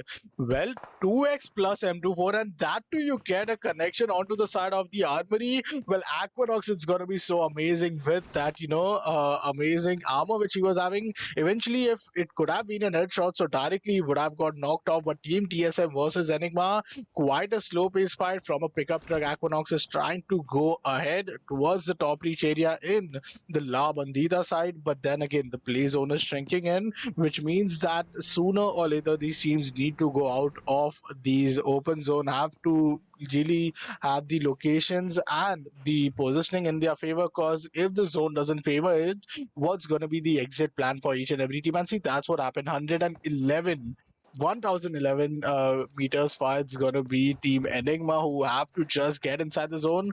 I'm really just thinking if they have those enough vehicles, then an early rotations could really be quite doable. And so is the white flag being, just waved from the side of Team TSM as well, just trying to fall back, not making sure that any overcommitment is being made. First map for them, and it could really be, quite a turnaround if the first fight really doesn't goes in their favor. Yep, I agree with you. The side of TSM, they need to also understand, yes, they might be, I would say, having the best probability of qualifying because they are somewhere close to the first page, but they are also somewhere in the first close page, is meaning that they're also very close to be pushing to the second page. So that's what they are also worried about. So grabbing points in terms of 10 to 15 is should be the number that they should be looking at, and I think that's the reason they want to play very cautiously. But right now, the last surviving player for the side of Team Soul rocks. I do not know what happened over there, why those casualties fell apart, why did they pick up the fight with the side of Team Velocity? Was it the confidence? Was it the overconfidence showing up? But they made a huge mistake. It's not yet converted to a blunder because Rox is surviving. How long can he survive is going to be the bigger question, Tarun. Because if he falls down, even at the 13th position or at the 8th position, he will be getting either 0 or 1 point only. And him being the last surviving player, I am looking forward to him at least getting a minimum of 4 to 6 points while he places his team at the 6th or the 5th position. It is doable, but it is going to be very difficult. But talking about Yes. the zone that you were saying, look at Yep. it. Teams are still outside, not too Yes. sure where we're going to see, and the zone is crumbling towards the water bodies itself. Everybody needs to keep pushing themselves to the water bodies, and this makes the side of Team Soul also in a difficult spot because the last surviving player, Soul Rocks, he's at the edge of that river itself. He's edge at the water body. Oh. So if every team starts clustering there, then Soul eventually, even though he's trying to survive Rocks, he would have been eliminated as he gets spotted. I would so be mad if this doesn't really favors water once again. Because earlier it was a 65 to 35, but now it's a 50-50 ratio. Mhm. 50% inside the land, which really gives a very less space for teams to hold on. Yes, safe zone might get shrunk in, but how much of safe zone can actually be a place where teams can hold? Well, seems to be quite minimal, and this is the point where zone always shifts towards the side of land, denying each and every water bodies. But then again, if you would ask me what I would like at this point of time, Los Angeles Island, where we are seeing some bridges and also some waterways near themselves. So in case the zone actually shifts there, it's gonna be such an amazing scenario. Team Orange rocks up against the start of Team Forever. Team Forever, you are just sliding down to the first page of our top 9 teams. So this is gonna be unfortunate. But Weird Esports loses 0 as a casualty on to the start of Team Insane. And Team Insane, as we told, it's their first match as well. 300 point is where they are giving their target for now, because they are just 12 points away, and it seems as if the first point has already been gathered. Marco's up against the start of Revenant, and it's going to be Top Dog who will get the kill. Wiz God is also taken down. Oh my god, Ooh. Ronak finally being that one player out of all the two players remaining from the side of Team MG, and both of them are fighting back. It turned into a 2v2 scenario, but yeah, Team Orange Rock, they are just playing it quite safe, quite passive, to make sure that they are just waiting for the zone to come in, and the zone actually has came in. See, right now the advantage is there, the zone is there, and that's the reason the side of OR also do not want to pick up a fight. Because if they pick up a fight, it is going to be that they will be giving away their position. Yes, to the side of Team Forever, who they've already spotted and want to pick up the fight. But another one that they have to be worried about is give away their position for a different team that they have no clue about. Who can it be? It can be Aztec, it can be the side of OG, it can be the side of 7C. There are so many teams that can actually take and capitalize this fight as a third party. So the side of team OR Orange Rock need to look forward to their position and play this very very smart. But the side of teams XSPARK are also going to be a team who are going to look forward to play very very smart. But in the meantime, talking about a team who's already fragging out is going to be the side of Celsius. We saw them on the kill feed. Gil rotating towards a hard cover gets sprayed. I guess the connection came in from the side of Orange Rock, and right now Gil, he will give that call from where he was sprayed from. Yes, those, I would say, sound visualization is turned off, because of which they will only understand that there was a spray coming in from one particular angle, but exactly where they cannot see. They have to just rely on their senses. I mean, it's not something that is completely easy to, I would say, predict and try to go and pick up a fight, but they have to rely on what they can do and eventually look forward to gaining some more information in the same direction that the bullets connected. On the other end, they can actually disengage from the fight and not at all worry about it, and that's what they're doing. But in the meantime, the team that can be eliminated is going to be the side of Weird. They're at the 18th position. Two players push in. Not too sure why they took up that call, because of which it's going to be two players. No, make it three, as Ahel, Igil, and Kabi also, I guess, eliminated. The last surviving player was in the water bodies. Nothing for the side of Weird again. Same situation. Soul is looking forward to jump into the top 18. Weird is trying to stay in the top 18. Yeah. And look at what it is coming to. Last two surviving players from each of these teams, respectively. Team Insane, they got the opening, but now Team Aztec has somehow taken down two of the players. Lane path once again being a northern and the play zone being the southern. Well, some part of the water island are still being inside the zone. I mean, what's happening? It's completely turning to come out insane. Sam, where was the last time where we could have even expected the zone to go this way? Goblin being the solo player surviving at this part of time, he is up against Team Orange Rock, and Team Orange Rock, they just gave a very good map. They just came up from the map of Erangel when they came at the third position. So this time they had the momentum. They are inside the zone of just fighting back. But what is this Lamin coming in from a Mirado Jelly here, trying to go a bit aggressive? Siam is in a very desperate need of revival. But Vexy, wow, that's the way he is gonna just turn him down. Team Insane, they got eliminated at the 17th spot, and well, 300 marks still looks a bit far. Zone is still something which have really, gone on to the expectation out of all Oh of us. my But god. finally, a very doable zone where we are seeing it to come towards the side of the shores and the land area. But then again, if it could have gone towards the water, it could have been the best ever zone, because then people out there would just be swimming till surviving till the very 35th minute and the end zone. I think this is. I'll be happy as long as it is at the shoreline, because we talk about survival of the fittest, right? I do not want to be the. I don't want to be swimming of the fittest or something like that. I do not want the tagline. It does not even rhyme over there. People trying to survive with oxygen out in the water as long as they can without picking up a fight. It somewhere does get boring, right? It's just people some swimming around again and again. So this is looking very interesting. Aztec do have a compound to play with. They've spotted the side of Team Celsius. You did see Celsius doing damage on the side of Team Revenant. They're trying to do it on the side of Celsius itself. Aztec having the advantage, they're playing with it. But CHEMIN, I think the fight that they picked up with the side of 8-bit, and after which they were left out of the zone, they are getting eliminated out in the zone itself. 14th position is where Oh, they're going to be no. eliminated at. But Atanki steals the kill on the Celsius players. Look at what is happening. Aztec Pradhan is the player who's knocking them. But how did 8-bit also get eliminated? That showed I'm surprised. I think both CHEMIN Yeah. and 8-bit never left that position.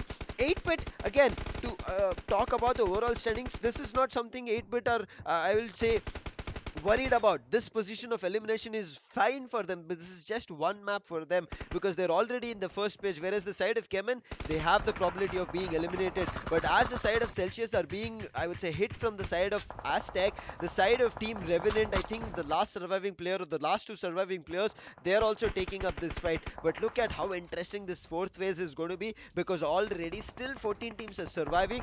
The cluster is forming, and as we saw how the zone is crumbling, it is actually taking both the water bodies and the land, which makes 50-50. So there's not a lot of space for players to survive and fight out. So it is going to be just a clustered and chaotic fight. Team XSPARK, they have lost guild. They are even, gonna lose. I guess. He is Scout OP. Yup, he even lost Scout OP. Team XSPARK down to one single player, and this is the part of time where it's gonna start to go quite unfortunate. And we did know that Miramar is at one map, and no matter if you have the numbers advantage or no, you can really put out in the last zone. And Team Velocity here with 5 finishes, finally going in more aggressive, takes out Celsius Whiskey and gets the 6th finish as well. But Daljit surviving with that magical HP. It's gonna be hashtag Pradhan who will definitely put some damage with the mini 14. But just once, just look after the live standings. Team Soul, one solo player. Team Forever, one solo player. Team XSPARK, Revenant, we are 5 teams and only 5 players from each and every 5 teams of them. This is why Miramar happens to be one of the most interesting and epic map in terms of the end zones fight. Well, let's see how our team's gonna manage themselves up. Team Soul Rocks, what is he doing? Just look after him swimming all the way towards the side of bottom area. This is at one time time where if the zone, kind of shifts towards the side of land, it's going to be unfavorable because Weird Kabi is there to just attack him. Look at the cluster being formed for towards the side of Western area as well. Reality up against the side of Blind Esports, and then again the play zone shifts towards the side of the shores where AZTEC, Team Orange Rocks, Weird, and Rocks are just enjoying their way and just enjoying the play zone. All they got to do is just gatekeep, and they have one job is to just survive this zone, and then the next zone it's going to be very, very big surprise for each and every one of us. It is going to be surprising for each and every one of us, as you mentioned. But I'm looking forward to how these last few surviving players from every team, how long are they going to wait it out? Are we just going to see the last zone being a 1v1v, 1v1v, 1v fight from every team? Oh my It god, looks like the yeah, possibility is yeah, there. that's one. Because there is already a cluster happening in between all these clusters. The teams which are being survived with only one player, they are not picking up the fight. Every other team Yes. who has a four-man squad are the ones who are peeking out and picking up the fight. You can see Kabi, who is in the water bodies, he's not at all giving away his position. He's just making use of the fort that is there, which is already, I guess, destroyed, and hiding right behind it. So nothing for him to worry about. Aztec now looking forward to take down the side of Marcos. There is going to be one player from the side of Revenant. I think that was the last surviving player from the side of Revenant. Top Dog, I guess, eliminated Uh, because you can see team number 11, which was there, has been gone, and we can see only 10 teams. And we finally have the confirmation as Top Dog falls down. But the side of Aztec looking to do a lot more damage. A grenade connection coming in on CG7. He will be knocked. Another one going through. Does a little bit of a chip damage, but brings out the rifle. And Humanoid finishing off and getting that confirmation. But in the meantime, K47 does get knocked. He will also be revived. Vizgod also being confirmed from Humanoid itself. And this is why, as the initial damage has been done, the finish is coming the way. So that Aztec, somebody needs to take down the side of Aztec, at least do a little bit of a damage to them. It looks like the side of Legacy are about to do it because they are very up close in the same buildings that the side of Aztec are holding down. Well, guys, fasten your seatbelts because there goes the zone shrinking in. Soul Rocks is still being the solo player surviving. There goes the damage onto the side of the Oh ship area, and no, Kabi. unfortunately, Weird Kabi gets taken down. These solo players are just looking to fall apart, but still, we have Team Forever, Player 6, just surviving out of their team. Aztec is on a complete roll at this point of time, having 8 finishes. And then again, the player from the side of Team Forever actually gets a kill, gets the confirmation as well, and that's quite interesting. Madman seems to have spotted him out, but this is not gonna be his chance to just grab his shot on his favor. Well, seems to be only 21 players alive, but the play zone is gonna shrink in. Aztec, on the other hand, they are just completely denying each and every player with the UMP modifiers, with the minis, and with those AK. Here we come, AK-47 with the AK-47, and he gets these amazing finishes. 11 finishes overall. Well, one more player out of nowhere gets taken down. Legacy Studio is going to be denied. Team Orange Rock, they are just losing each and every player. Vexy also got down, which means Team Orange Rock, out of all the 4 players advantage, they just lose out of the situation. Team Legacy at the 7th spot, leaving us with only top 6 teams. And finally, the play zone comes inside the land area. Play zone coming into the land area. We knew that this was going to happen, but I'm looking forward to where are those last few surviving players. It's only 2 teams who have all 4 players surviving. That's going to be Oh, Aztec baby. and TSM.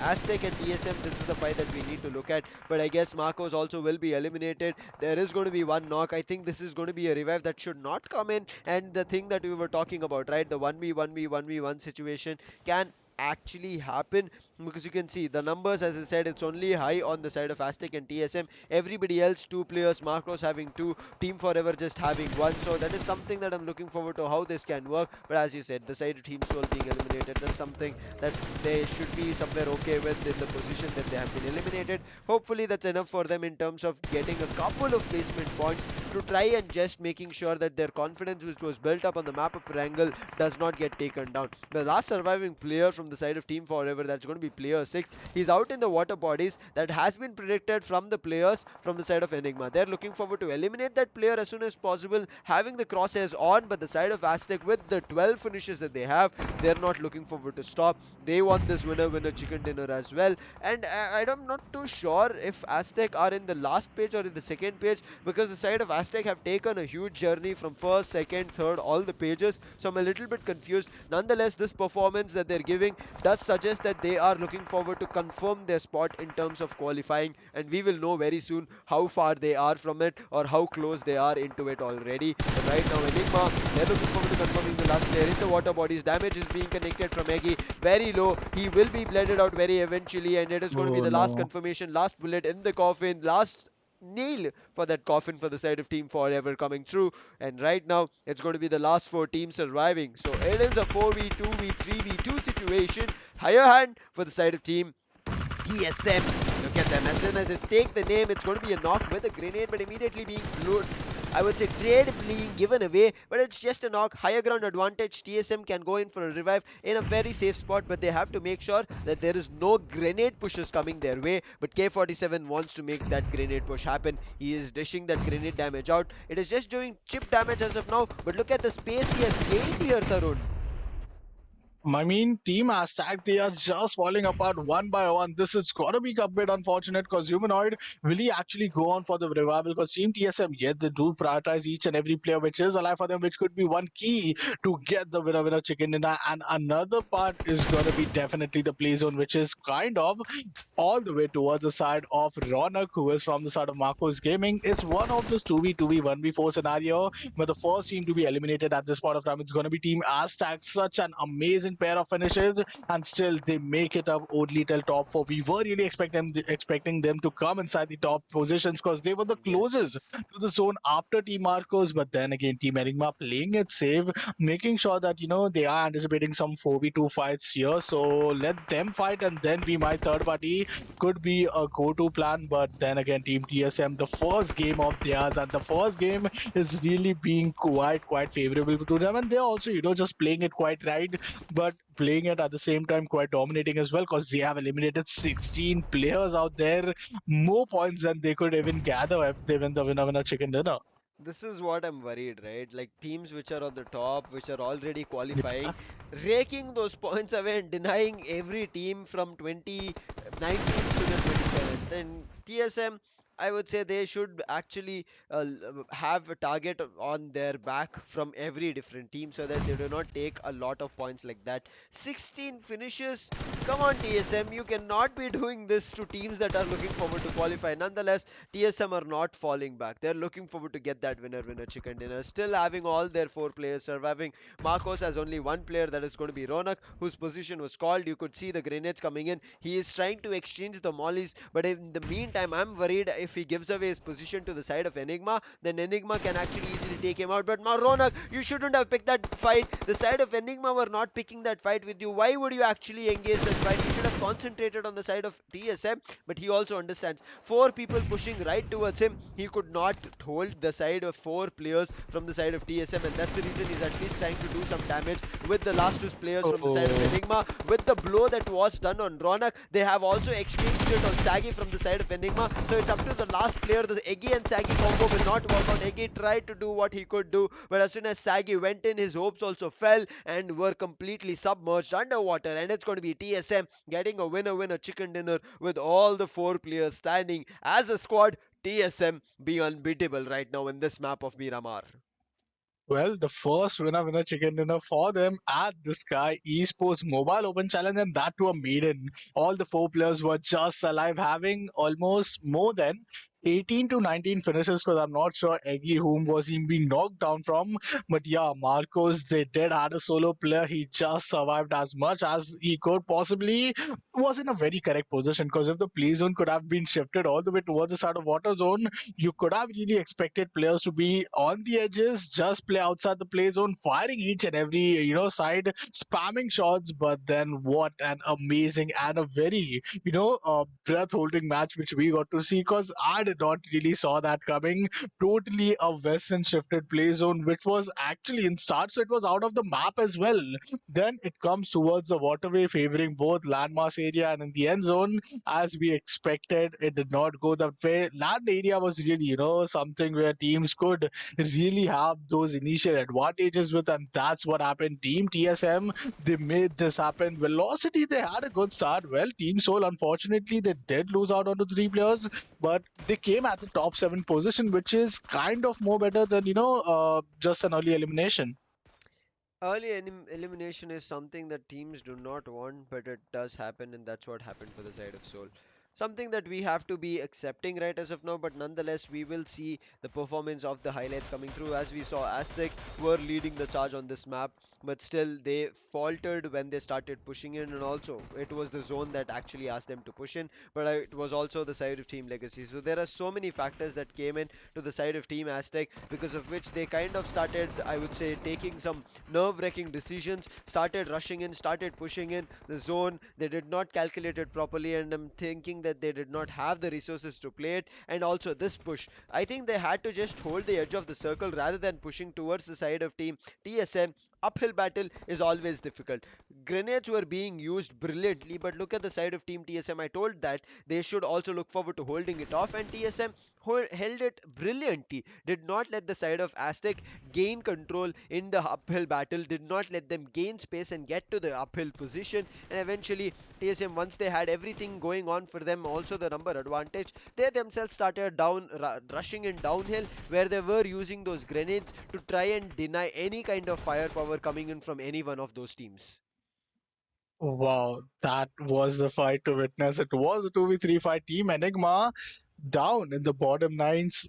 We yesterday also, we saw them come at the top two position, just got eliminated by winner, before they could have won the winner chicken dinner. That was the map of Miramar, so was this map as well. And both of these map being played so consistently in terms of those survival points which they gathered, that was quite massive. Finish point is something where they might be, a bit lacking, because once you lose a player's advantage, rather than fighting in and, just kind of gambling that maybe you can get some initial finish point and risking your own position, could really be quite unfortunate. But then again, Team TSM, quite a domination.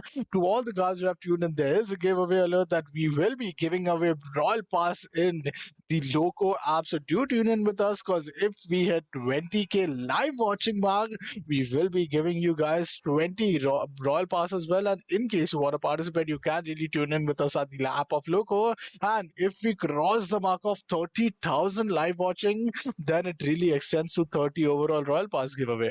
Exactly, get ready for it. We'll be announcing when those giveaways will be happening, but this is that you can share it with your friends and let them know of how much they could win from just viewing a tournament. But not only that, they can also participate in this AMD Sky Esports Mobile Open. BGMI, it is already going on. We are already seeing the last day of the semi-final. Grand final is going to be starting tomorrow, so there's not going to be any delay in the action that you'll be witnessing. But in case you are a lover of a different title, and in general an esports fan and an athlete for different games as well, make sure that you participate with us in this AMD Sky Sports Mobile Open for the other five titles: FIFA, Hearthstone, Brawl Stars, Clash of Clans, and Real Cricket. There is a chance that out of these 45 lakhs, we already know 25 is already been given away for the side of BGMI, kept separate, which also split up. We saw in the start of the day. Later down the line, we will also go and talk about it. But there is still 15 lakhs of the chunk of this 40 lakhs that is left for the other five games. That's the reason we are letting you guys know. Follow us on Instagram at the rate Sky Sports Gaming. That's where all the updates come first, not on the stream. In the stream you will be seeing only these kind of intense actions and matches happening, but any kinds of updates, registration openings, slots available for anything, all those updates of upcoming tournaments, all are on Instagram.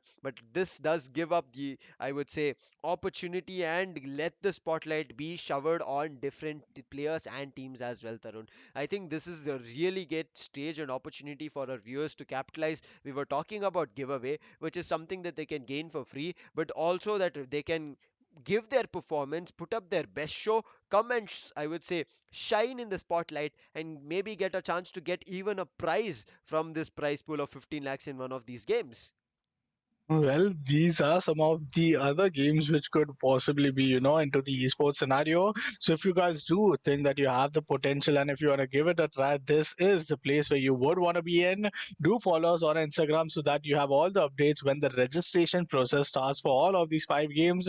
And I'm also really, just waiting for these actions out of the BGM at the Battle Royale game, because in the end, it's the road to Asian Games. And when you got to represent India, you got to be prepared. You got to be be just all with your experience, all with your domination, and you should know what you are capable of.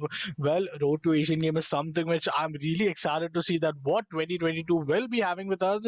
But to all the viewers you have tuned in, this is going to be the AMD presenting Sky Esports Mobile Open gaming partner Crosshair, gaming storage partner WD Black, and this stream is powered by Loco. So we are currently, live streaming at the Loco app as well. So in case you haven't yet tuned in, do tune in with us there in your any of your favorite language or your favorable language, which I'd rather call it Hindi, English, Kannada, and even Punjabi. So do have around with all of our fellow casters, just bringing in to use some amazing gaming action, and this could really, be an amazing time for you also to just spend your leisure time in watching your favorite team out there battling against each other in the battle royale game. So far, the storyline is such that Team Soul consistently they have been adding up some points, not up to the average which they did after winning the winner chicken dinner, but yeah, something is way better than nothing. Out of which we get the overall ranking system, and Team Insane they did add 1 point to the overall points table. An early elimination was a bit unfortunate, but yeah, it really gives the room for Team Exo, Celsius, and other teams to just cope up on the points difference. But this is a page where you would call it a safe zone. You would call it, Exactly. just like the play zone, we say a safe zone. They don't need to worry about anything. This is the safe 178 circle. is the benchmark. Yep, safe circle. Man, this is looking good. Right now, the lights, just like in front of our faces, right? This is going to be the light that the side of teams have to qualify. No Yeah. doubts for them. All these teams, Insane, EXO, Celsius, Skylights, 8-Bit, Entity, Forever, Blind, and Godlike, I would say, have kind of confirmed. I wouldn't say completely, because until we see the Q mark coming in front of their team names, it's not that they have qualified. There will be a chance, there is a spot that they can be left out, or they can be pushed to the second page where some team can contest to their spot. But none of that has going to be happening. But as you mentioned, Insane gaining only 1 point did actually open up a gate and an opportunity for other teams to gain more points, and that's where the side of Aztec and the side of TSM got those points. You can see TSM not being here, and this is the reason I said TSM have been putting up some points. You also mentioned this, but this is going to be them giving, I would say, a complete dominating show on this map of Miramar. Close to, I guess, 18 finishes, plus on top of that, they got 15 placement points, so a bigger number than 30 is what they gained. And look at that, for them as well, 30 points of difference in their finishes and placements, 71 and Wow. 106. That tells us the potential that TSM has. And you mentioned this is going to be their first winner chicken dinner in the entire semi-final. Still now they were just playing, grabbing points, but after today they will have at least one winner chicken dinner to go ahead and go home with, and also qualify to the grand finals. But one of the other teams that still do not have a winner chicken dinner in this board is going to be the side of Orangutan, who have 164 points, somewhere balancing their placement and finish points. But the side of Team Weird are the ones that I'm worrying about. CHEMIN, you can see they've raked only some points, 138, the same position. Revenant are at a better spot, 140 is what they've Yeah. crossed. But Weird, same like the side of Insane did 1 point, but in the side of Insane are in the first position, whereas the side of Weird is in the 18th position. 1 point Yeah. is not enough to be at the 18th position and qualify, so it's going to be very difficult. They need to understand their upcoming matches is where they have to concentrate. They will have to put all they have got. But look at this. Along with them, Oh. Enigma are also moving in. Force One is also moving in. Aztec is also moving in. Easy 4 is also moving in. Team Soul is also moving Well, in. Which name can I actually let go of? Everybody has close to shit. 100 points here. But who is that team who's going to qualify? Enigma are not Oh my ready to give god. up. Force One is not ready to give up. Aztec was a team I thought would have actually been in the overall standing somewhere in the second page or on the first page, but it also came to my mind that Aztec's performance has been completely, I would say, like up and downhill. And if it's going completely high, then the next immediate performance that we have seen from Aztec has been completely coming crashing down to the ground. And I think that's where we are seeing Aztec in the third page. But this is still a worrisome situation here, Tarun. For the five teams which is here Yeah. on this page, who knows what's going to happen? I'd really like to put this way that along with Team Weird Esports, Enigma, Force One, Aztec, Esports, and Soul, this six team only one of the team is gonna get to just qualify for top 18, because you did saw 138 for the I'm side of warming my the team hands, at Tarun. the 17th. Yeah, yeah, I'm just getting ready and I'm just getting prepared so that you guys also know only one time is one team is gonna get prepared to go inside the grand finals out of all of these six teams, because we Yes. did so 138 point coming in for the side of team at the 17th. They still Mm-hmm. have three maps to be played, so you can expect an average of 10 points, at least 10 points, okay, to be safe. Exactly. When the benchmark is being set from the side of Sam as 130 points, these teams are already 25 to kind of 30 points away only. Mm-hmm. 1-1-2-2 difference is between each and every one of them. But the 18th team is having 111 points. Practically, which one of this these teams are going to be? It really depends, because Team Soul, they have only two matches left, and so is Team AZTEC Esports as well. Team Enigma, considering their consistency, the only team out of all the six teams out there who haven't yet won their one winner chicken dinner, this could really boost on to their morale. And Team Enigma, Team Post One, and Team Esports, what's that advantage which they have is that they will get to play one extra match rather than each and every team. So only one slot and six teams fighting against each other. And this is what makes the Sky Sports Mobile Open Challenge so much interesting. And why we were saying that, day six, it all falls down to, because since the day when we were starting to get each and every team qualified, now Mm-hmm. till yesterday we were having all the top 12 teams which had been qualified, but now is the point where after starting two matches, only four matches are remaining. 17 teams might have qualified. I'm not saying the 70, because maybe that 138 point could be a point of concern, but yeah, Exactly. only one slot, six teams. And Sam, do you agree on this, or what's your saying on this? I'm going to completely agree. I mean, nothing right as enough now is written on stone, right? It Yeah. can be history created on this last day. Even the battle to qualify into the grand final can be as spectacular as the grand finals day one also. So this does give you a hint of what you can expect from on grand finals, because there it is going to be all Oh, 18 teams fighting it out. Tarun, I'm telling you, if you are right now trying to get your ACU fan completely to 16, I would say suggest you to put it to 10 degrees. This is going to be a yep. complete heated battle coming through. Yeah. We cannot, I would say, sustain this. These teams, I'm not too sure how they are actually working their way through this high pressure situation, because as you mentioned, right?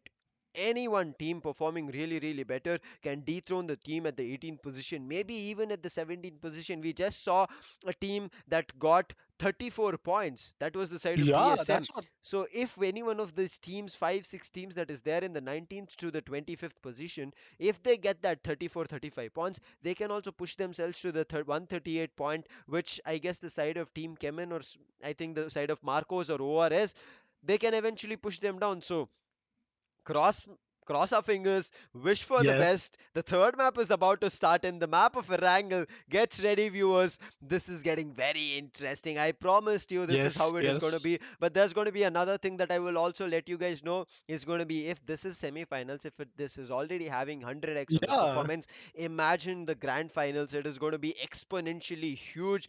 I mean, it can be as close as to a Big Bang. I'm saying as close because we were never there for the Big Bang. We don't even know how much it actually impacted in terms of, yes, it did create the planets around that we are right now surviving, one of it being Earth, but in terms of experiencing the force, we were never there. So I would suggest it would be somewhere close, because looking at this, I am just feeling like I'm very close to the sun, or it's somewhere around 30 to 35 degrees where I'm sitting. It's not, but it Yes. still feels like that. It does feel like that, and all the eyes have been gone only for two locations. Now is the MVP standing, and especially these six teams. Hmm. Weird Esports, they have one job, and that is to do what, no matter whatever happens, out of all these six teams, just place equivalent points. So if there's a Yes. constant adding on to the overall points table, it will be just the constant scenario, a bit of a variation. And Weird Esports, if they fall down, it's gonna be pressure, and you cannot cannot really play with pressure at this point of time. Hmm. You need to be good on your calls. You need to be quite precise on your IGL. You do not need to doubt him, and especially the play zone. It really played each and every team out there. We did not expect it. Team XSPARK, we didn't even got to see them use their firepower, and they just got eliminated. Yes, they are possibly going to qualifying for the grand finals, but this is where things start to get interesting, because out of all the 18 teams inside the lobby, 10 of them they are going to play chilled. But in case their chillness really helps out those six teams to get some early finishes, to get some early frags just the way Team Soul got the early frags onto the side of Good Luck. Well, I cannot really expect what could go against and what could go for these teams, because it's not over till it's over. And the four Exactly. maps which is going to be remaining, Erangel Miramar and then again Erangel Miramar. So let's wait. Up next, it's going to be the map of Erangel, and this time for you guys, it's going to be between the side of Group B versus Group C. So Group's also going to come in along with the plane path. And Sam, before we head on to that, what do you expect? Is it Weird Esports or is it Enigma who might get the 18th position after this match? I think it's going to be a very tough call from me as well, as even though with the numbers, because you see 110 is where the side of Weird is sitting. The team that is right below them at the 19th position is sitting with 107. So any team, one of them that Uh, is going to be either Enigma or the side of Weird, if they gain even an extra point, 3 plus a fourth point coming through, and the side of Weird get 2 points, so that's in total for the side of Enigma coming 5. Maybe it can work for the side of Enigma. Maybe they can dethrone. Or what if Enigma do not perform? The team that is right below them, they perform a little bit better. Maybe the Force One side have a better performance on this map. So all these questions are still there. But one thing for sure, this is going to be one hell of a complete pressurized map that we are going to see. It's yes. not going to be easy for teams to perform. I'm looking forward to the flight taking off and what is going to happen.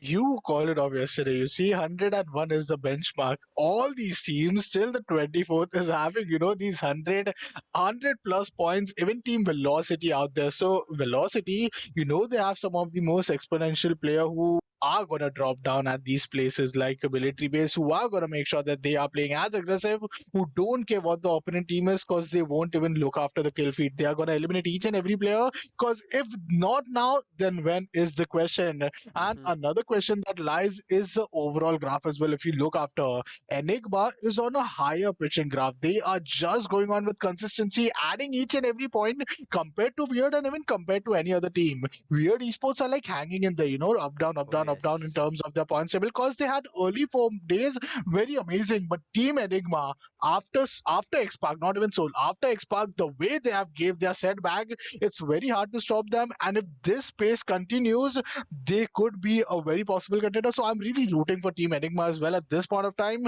But then again, a one winner chicken dinner for any of this six team, and Hmm. that's the 18 spot. Then we have more three map remaining where another team get a winner chicken dinner. That's again dethroned, then thrown. I mean, wow, what a place I'm in at right now. Uh, the excitement is sky high right as of now. I have no clue what is going to happen. I'm looking forward to seeing the action of the map of Erangel coming through. It's the countdown, guys. Start counting down. Start supporting your Yes. favorite teams because, as Tarun mentioned here, as we were talking in, right now there is six teams that are looking forward to qualify, who are very close to being at the top 18. But not all the six will be going in. Maybe two of them go. Maybe three of them go, or who knows, maybe even six of them go and the other six from the top 18 get pushed off. That is going to be, I would say, very difficult chance with just three more matches left for every team. It's going to be tough to Yes. actually do that. But yes, I would say maybe three teams also can go in depending on how they portray and perform, because there are teams that are somewhere in the 140 marks as well. So they can try to do it, because right now the difference with three maps and 140 is going to be 20 points per map. If they are able to get it, they can reach it, deny the points to those teams, and they will be the ones making into the grand finals. The possibility is there, the probabilities are there, the calculations will be there. But as you said, they have to play together as a team, listen to their IGL, they have to have the team synergy, there should be proper communication, the rotations need to be clean, the fights that they are looking forward to pick need to be, I would say, either initiated from their end or either bait in terms of information to let some team push them for a fight. One of these things is what I'm looking forward to on what happens on this map of Erangel. But again, being a classic map, anything can happen. We saw the map of Miramar Yes. switching it up, having so much water bodies in the first zone itself that actually provided a huge disadvantage for the rotating teams because there was not enough space in the circle to come in. If they started to start moving inside the circle, they had to either have gate kept or they either had to battle it out to just get into the circle, because of which we started seeing casualties before the team started entering, and eventually it was all fight in the open where one of the teams having all their four players surviving had the upper hand. And that is the speculation for Miramar. Majority, whenever I've seen, if all the four players are standing for a particular team on the map of Miramar, that is the team winning that map. But it is not the same case on the map of Erangel. Even two players with a 2v4 situation can turn it to their favor, but yes, again, they have to play together as a squad. So Erangel has those bushes, has those boulders, has the trees to play around with. We have seen so many times a 1v2 situation just because players got a little bit over eager, overextended, having the advantage, players have taken them down. I remember a particular clutch coming in from Madman itself. He has done that, and I think that is going to be one of those things that Erangel enables just because of those bushes and boulders and trees coming through. Hopefully, it's a fight coming in the compounds that I'm looking forward to. Yes. But let's see what is going to happen, Tarun, because I know just like you are waiting, I am also waiting. Yeah. Excuse me. But I think Uh, it is going God to be bless. that today is the last day, right?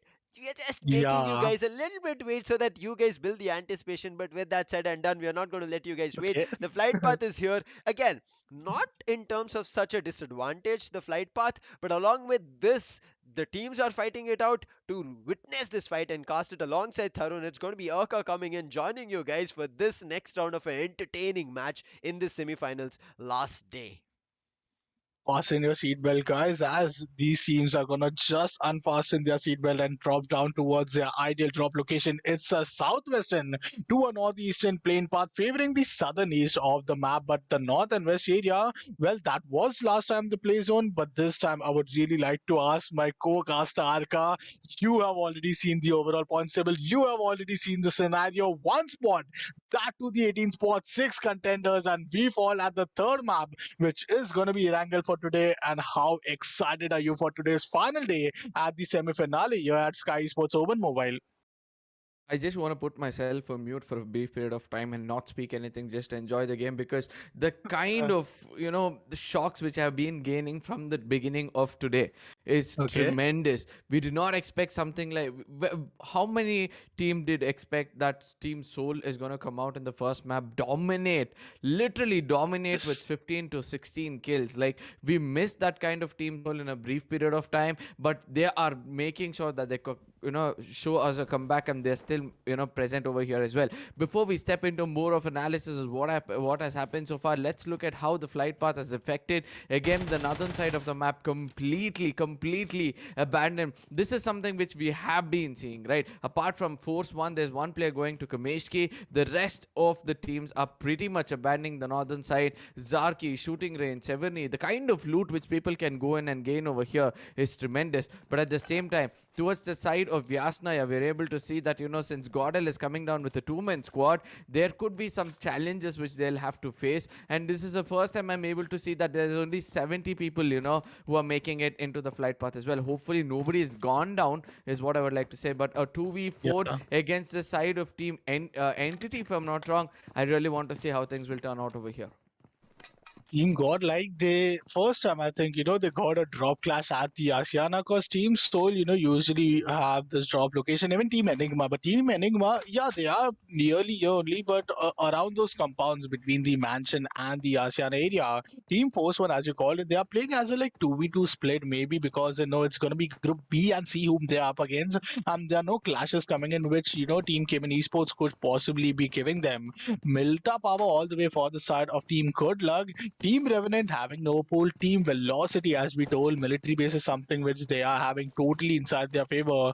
Then again, it all falls down onto Weird Esports because they are the one at the 18th position. Slowly, steadily, teams are just grabbing onto the loot, but the fight goes on between the side of Team Entity versus the side of Godlike. Godlike first player gets taken down. Jonathan, the man with the gun, is going to be remaining. Started with him, gets a good damage with the iron side, but is he going to be good for one? Yes, he gets that opening. That's the first opening knock which he's been taken. Team Godlike could really push themselves to go and just, give the revival for the side of Z-God. Somehow is choosing to do the finish, and yes, he does. It's a 1v3 scenario at this point of time. Z-God still could be given that revival, and Team Godlike, they stand a very minor chance where they could really fall back, because where would they even fall back? Climbing up the Asiana mountains, that could be a bit unfortunate, but Troy marching his way through with the Uzi. Do you think Team Godlike could really pull it off? Absolutely. Godlike have the element of doubt in the arms at this point of time. The others do not realize that Godel's location is pretty much far away from that shack, right? So they've already run away from here. The footsteps could be heard from the side of Dark Lord, and that is when, he'll be trying to push back as well. Since Jonathan is still alive, the Godby is still alive, and he's holding an angle where, he can actually make the difference for the team. I do believe that it's absolutely possible. And we're able to see that, Godlike is trying to experiment things. They have understood that this is the time for us to go in and experiment. Look at that, a 1v2 absolutely possible over here. Puts it clear out. Z-God showing out who's the god in this game. Dark Lord the last man standing. Now we have to see whether Jonathan will come in on a different angle, try to show how a 2v4 is done when it comes to a professional level. Z-God absolutely not bothered about anything else. He's like, I know that there's a player who's I was having his complete attention towards you. I'm just gonna take care of things over here, making sure that I get things done. It was the Uzi coming into play, and ultimately a 2v4 absolutely possible in the beginning of the game, and this is again proved by the side of gods themselves. You were so right onto the side of these players of Team God, like Z-God, Jonathan. Z-God was taken down. Hopes were quite low. Odds were against the favor of Team Godlike. But then again, it's not just Godlike. It's not just a 1v4. It's Jonathan up against the side of whole Team Entity. And Jonathan really pulls it out for his team along with Z-God. The split between these two was a very big surprise element. 2-2 finishes have been given to both of these players at this fight in a 2v4. Well, Z-God did not just rush in with Jonathan. In case he and Jonathan would have been in a similar situation, then all four players could have just outnumbered them. But at this point of time, Z got just being a very surprise fight for the two players coming in from the side of Entity. Hector also had his chance, but it was A came onto the hands of teams, Team Godlike, and that happened to be quite entertaining. Well, Team Orangutan as well rotating at a very early stage because the first zone has already started to shrink in. Team in the safe zone at the map of Erangel and also at the overall points table as well.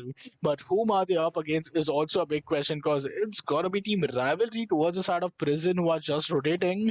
This is a rotation phase coming in because the first zone also started to shrink, and Team EXO as well down at the Milta side have enough of those vehicles to rotate. So getting an early rotation is any which way by far better if you have the loot. And in case you don't have the loot, then especially, loot is something which teams should really be prioritizing at this point of time.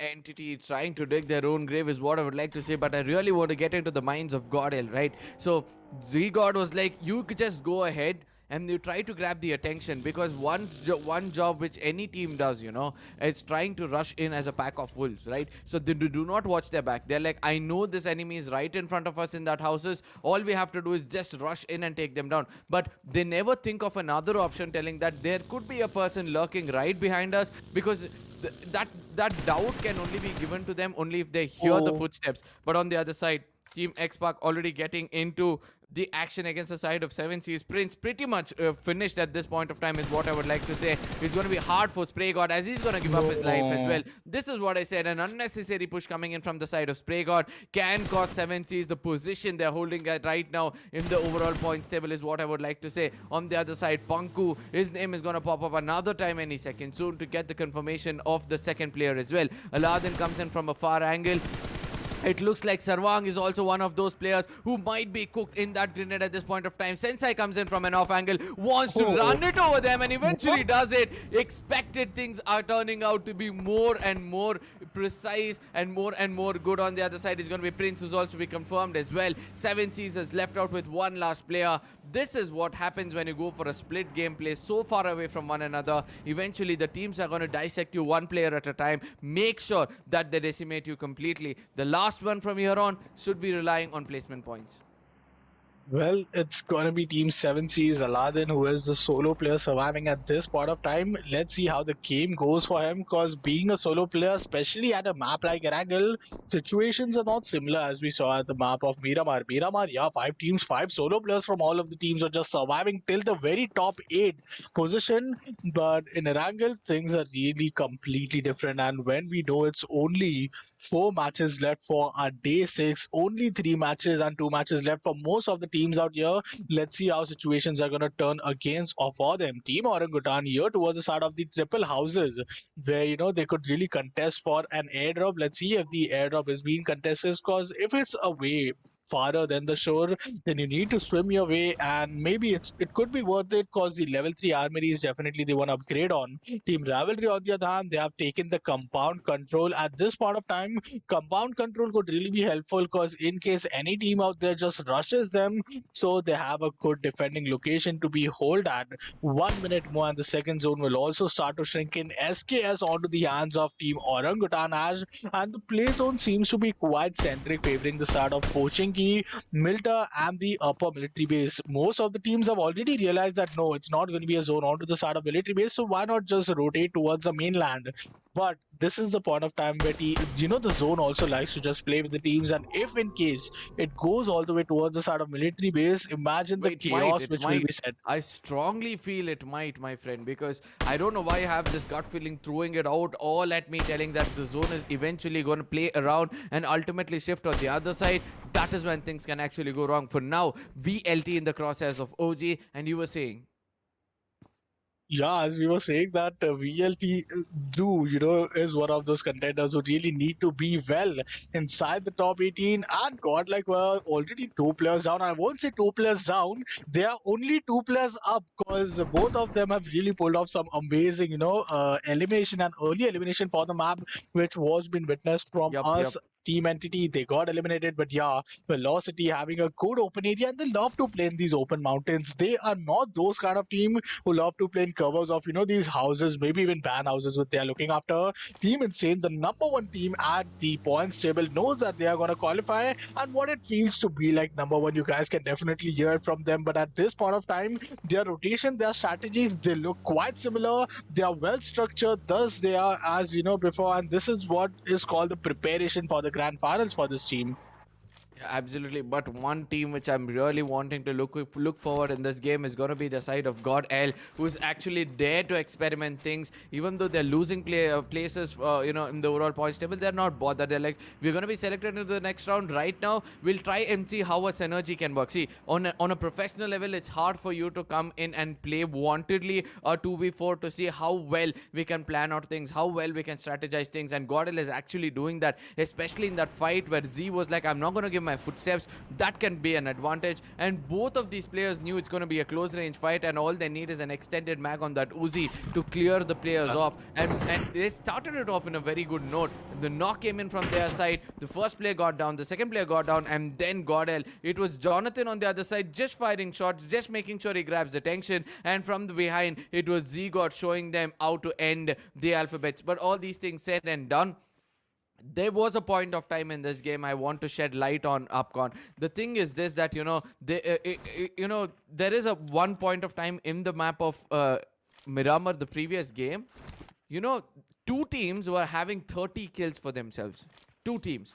One was one was coming in from the side of the team which took the winner chicken dinner. I'm not getting the name. And it's gonna be one and only TSM. team. Yeah. TSM had one, and AZTEC. These were the two teams who had 12 finishes and 16 finishes each. So that comes up to a total of 28 to 29 finishes. And if two teams are actually able to dominate like that in the rest of the games and not allowing the teams on the top to actually pick any kind of frags, then is the only chance for the teams on the bottom with the placement points to confirm themselves in the top of the table. So I do believe that, most of the teams in the bottom will be looking forward to do so. Yet again, the zone is going to prove us wrong. Somewhere the gut feelings has turned out to be bad for me. And if looks like it's going to be XSPARK.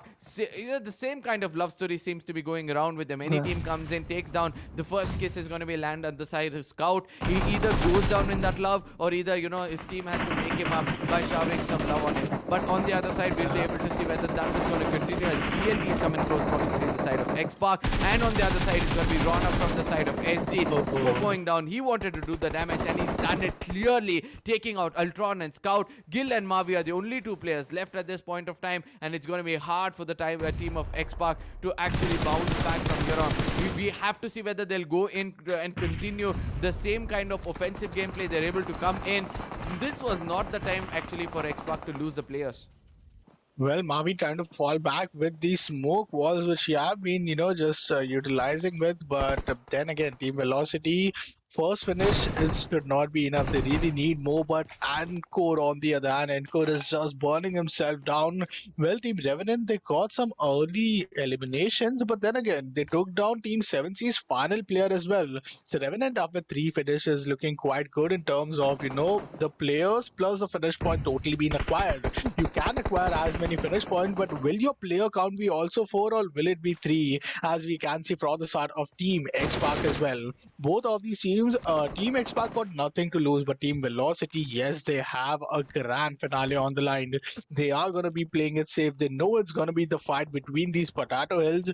Weird Zero, on the other hand, gets taken down. Team F1, who is going to be Force 1, Shrita as well, is currently taken down. Well, this fight is completely turning out to be quite entertaining, and it will go on as far as the zone is favoring them.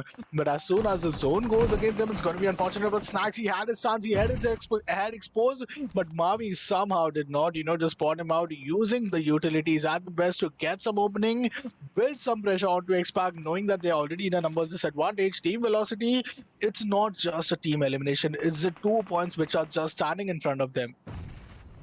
But at this point of time, I really want to see whether XSPARK will continue to take this fight, because that is going to be the end for them. And one more thing about XSPARK, from the bottom of the table, they bounce back to come into the 12th or the 13th position before this game. And they also know that they have put up a 149 for themselves. So it's going to be hard for any teams in the bottom below them to actually cross them over. Even if they try to do so, they'll land up somewhere at the 16th position at least, by the end of the day. So they're pretty much confident about that as well. But on the other side, I want to see the teams which are actually alive and look forward to as which of these teams who are capable of, making it in the next round. We can see that Orangutan Esports are also on the top. CHEMIN Esports are also on the top. It looks like the teams which are all having the capability of making it into the next round are already over here. It's going to be Rivalry Esports, the only team coming in late from the southern side of the farm, which I see, are one of those teams to be coming in the next round. At the same time, I don't see Enigma anywhere. I don't see Force 1 anywhere. Have they all got taken on is a bigger question. Jonathan on the other side goes Rampage on the side of RNT. The last man standing for the RNT. Can he do something special is going to be the bigger question, because Jonathan, the God Beast, is coming forward, taking down 3 players. And I really want to see how that fight is turning out, as XSPARK, a Team XO on the other side, is also proving more than what they're capable of. Fierce is the last man standing. He wants to do something special. Look at that. Grenade is being cooked at the right time. He can take the player down. A Molly comes in from the other side, could be burning Fierce at the end moment. Fierce knew when to fall back and eventually takes down another player. A 1v4 absolutely possible in case Fierce goes in for a heal, but a grenade is going to put an end to him. He did the damage against the team but couldn't confirm most of them. One player got confirmed.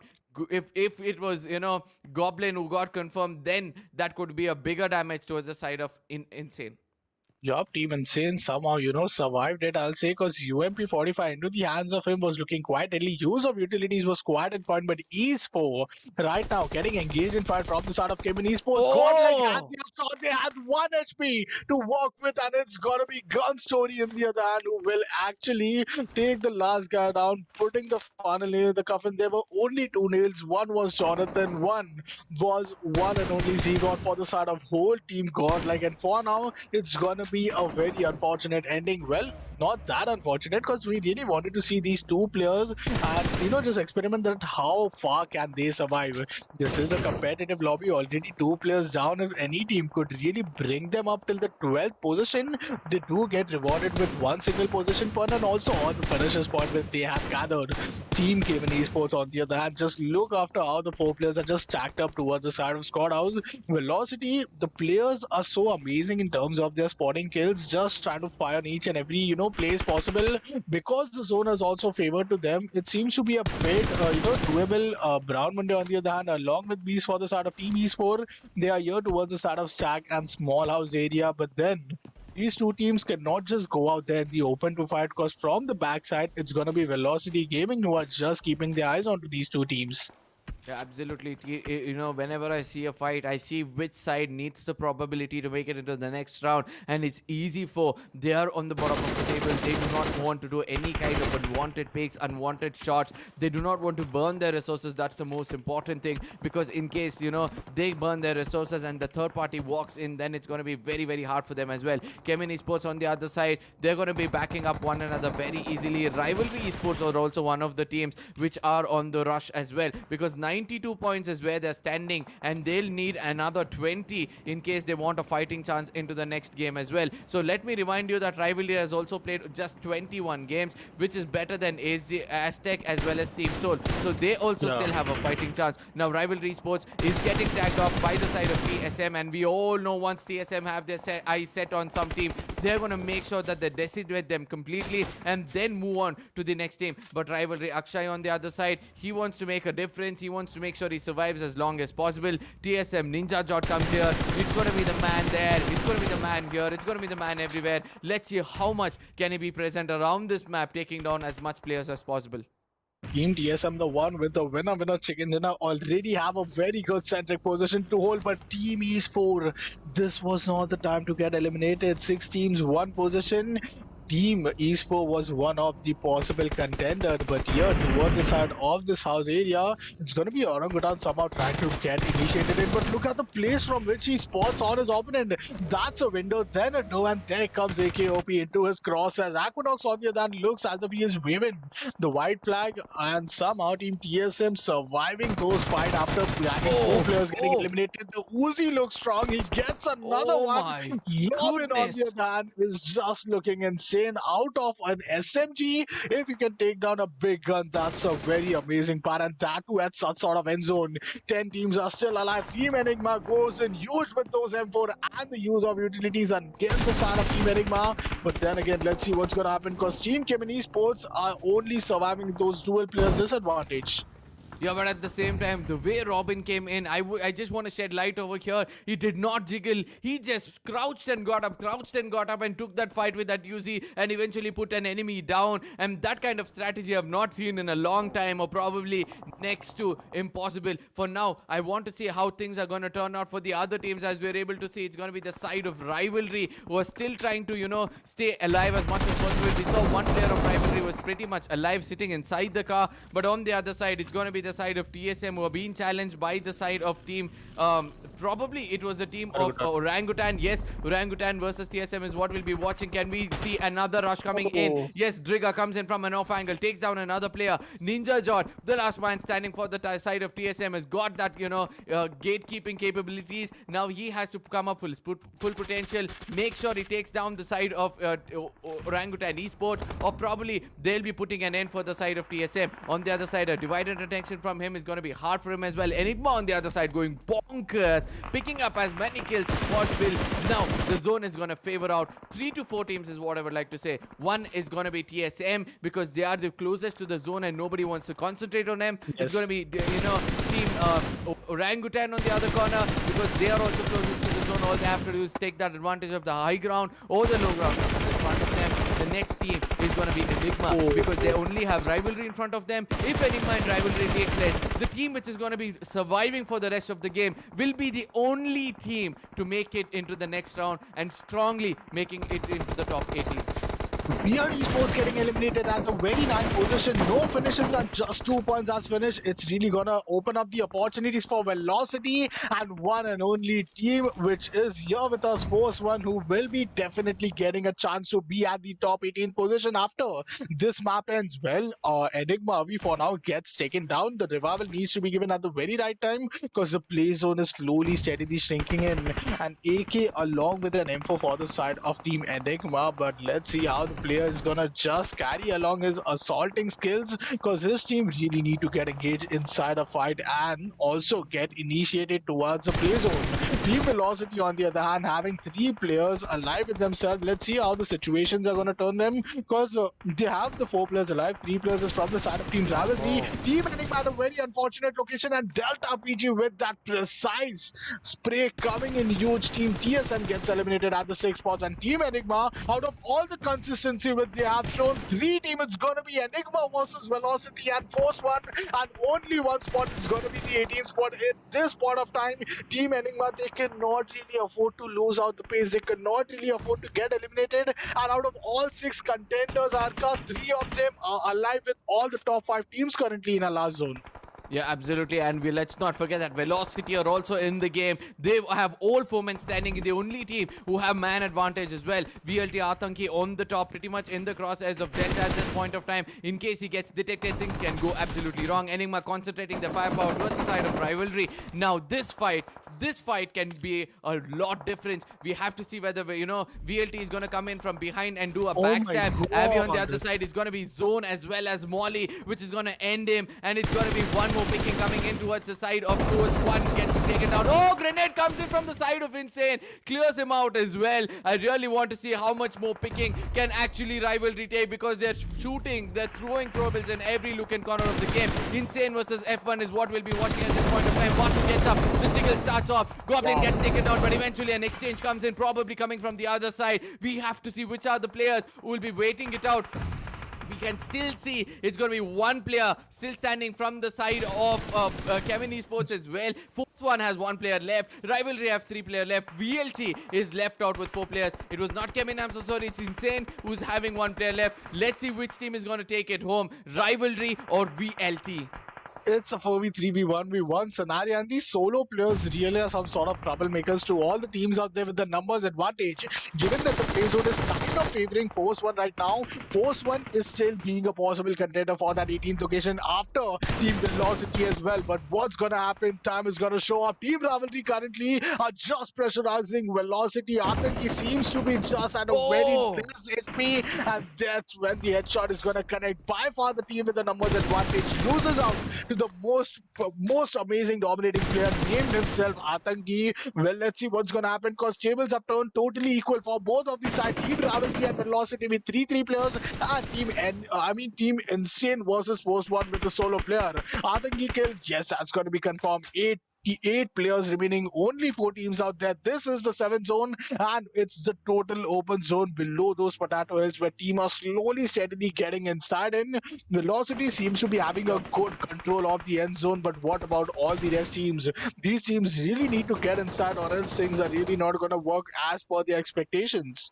Yeah, but absolutely. But at the same time, Team Rivalry are in a pretty wrong position. We can see the kind of gun being carried by Insane. That's going to be F1 getting taken out. And now we have to see how much that is going to turn into the favor of VLT. Because we all know that once you have an enemy's enemy will remain your friend for a brief period of time. We can see that Rivalry left out with 3 players. And on the other side is going to be VLT left out with 3 players. But for me, the most insane person is going to be 1 player from Insane who's lurking around like a slithering snake. He can do all the difference possible for either of these teams. But let me remind you the positions of these 2 teams. As of now, Rivalry are in the 25th position and Velocity in the 24th. 93 and 92 points was what they were carrying in the previous game. And now we have to see how many points are they going to put up on each other's shoulder to make it into the top. Because we all know these are the teams which have played 21 games. And 22 games was played by Soul, Enigma, Soul and AZTEC. So they'll be trying to put them down. And we can see that it's going to be VLT Snacks doing the job. He's already confirmed 1 player as well. It's converted to a 4v3v1, and still Insane is surviving this. Even though they're the team on the top, they do not want to let go of this fight. They want to experience how it feels to be in the final seconds as a solo man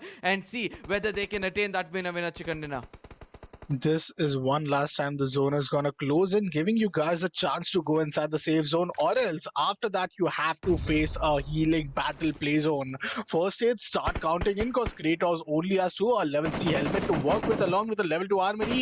Utilities are quietly in favor, but Oh! Snack comes up with that opening. Team Rivalry down to just one player. Delta is also going to be one solo player surviving, it seems, because somehow this is one of those moments where Team Velocity could really capitalize on. It's a 2v1v1 scenario. Delta PG do not giving the chance to just put that revival, or else the tables are totally going to turn. The odds are going to turn against their favor. But then again, Team Insane, the only barrier between the side of any winner chicken and a possibility for Team Velocity and also Team Rivalry. Team Insane, they have been quite exponential and experienced at this point of time, Oh! but Oh! Delta PG somehow got revived. That's the damage which he's doing. Team Velocity, they are falling apart at this point of time. It's a 1v1v1 scenario.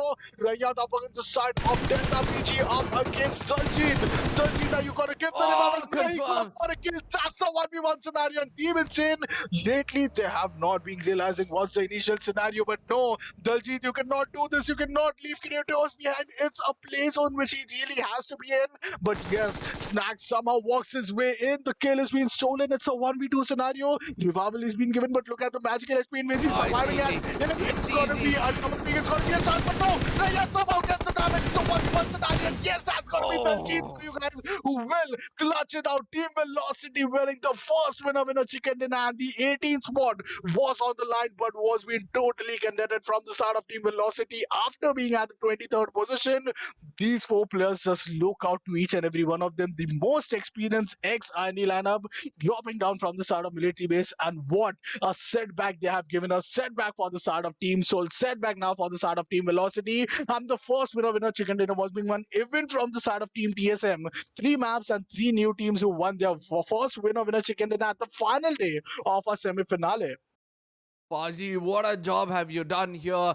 Patience was the key for this man. He exactly knew that the zone was going to come in. The third party or the person alive is going to concentrate his firepower on that vehicle. So he was like, I'll just give a thought about it. I'll just try to revive my teammate and see whether things are going to work out for them. But ultimately, the way he was able to, place this crosshairs was really good. Now, we're going to look back at the highlights and see how things went on. It was GODL, the way they were using those SMGs in the close range battles and taking players down. It was Zegor who actually took revenge against them as well. The last shot was coming in from the AK. It's going to be Panku from the other side towards the side of 7Cs. We were able to see that he was able to put down 3 players. Valuable too is what I would like to say, but ultimately then it was the end for them as well. On the other side, this was the beginning of the end for the side of Team XSPARK, because Scout got taken down, then Ultron got backstabbed by the side of Marcus Gaming, and then ultimately it was all end as VLT came into the picture. The domination of VLT had started from there. Insane on the other side. All these players had actually predicted that the zone can actually come in over here, and that is why they started to step in their face. Fierce was the last man standing. He tried to do a 1v4, but eventually got taken down because of a grenade. From then on, somewhere when I thought that Jonathan had this all set up against them,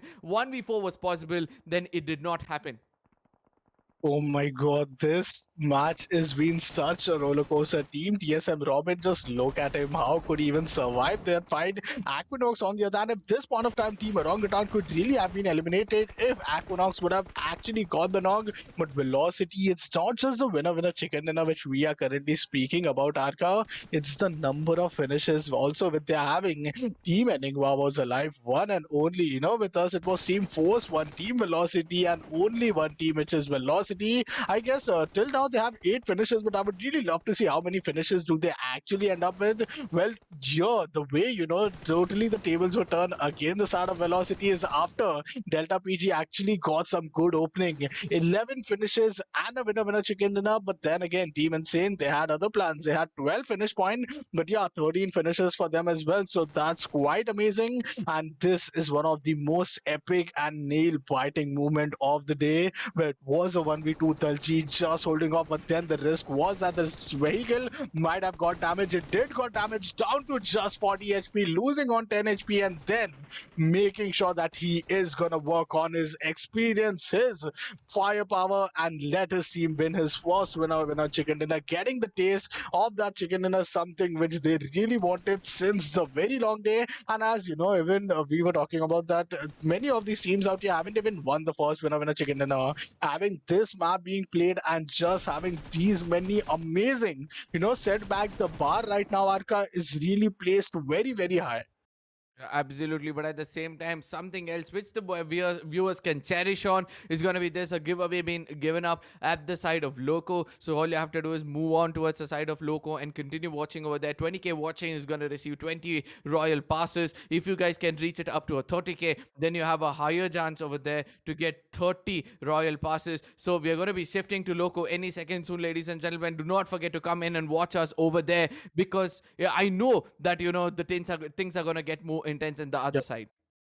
I mean, three matches already over, three different teams winning the winner chicken dinner, but the day is not yet over, guys. The fight for being qualified for grand finale still goes on. The fight for being the very last team, the 18th position, is still on. And so far, just uphold your bets. Do tune in Loco app first, because that's where you will gonna see the overall points table. What's gonna be the overall points table is something which is really gonna get interesting.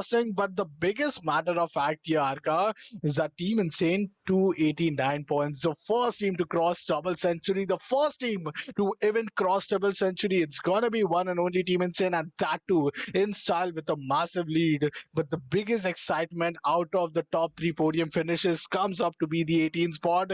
In case Team Velocity have contributed total of 26 points, they are not just gonna come into 18, they are possibly gonna contend Marcos Gaming as well, who are there at the 17th spot with 138 points.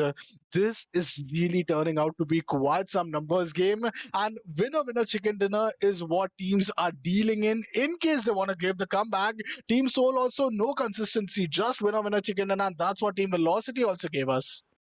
Yeah, at the same time, one other thing which is actually pulling the eyes of the viewers as well as me is that for now it was rivalry also was there. It was Yes, velocity was yes. there. Team Soul is also in the fight. Team Easy 4 is also in the fight. Aztec on the fight. Force One in the fight. Enigma Gaming in the fight. So that makes a seven. I mean, I would Wow. like to say that, another two more will be coming into the picture when we'll be able to see the overall points table.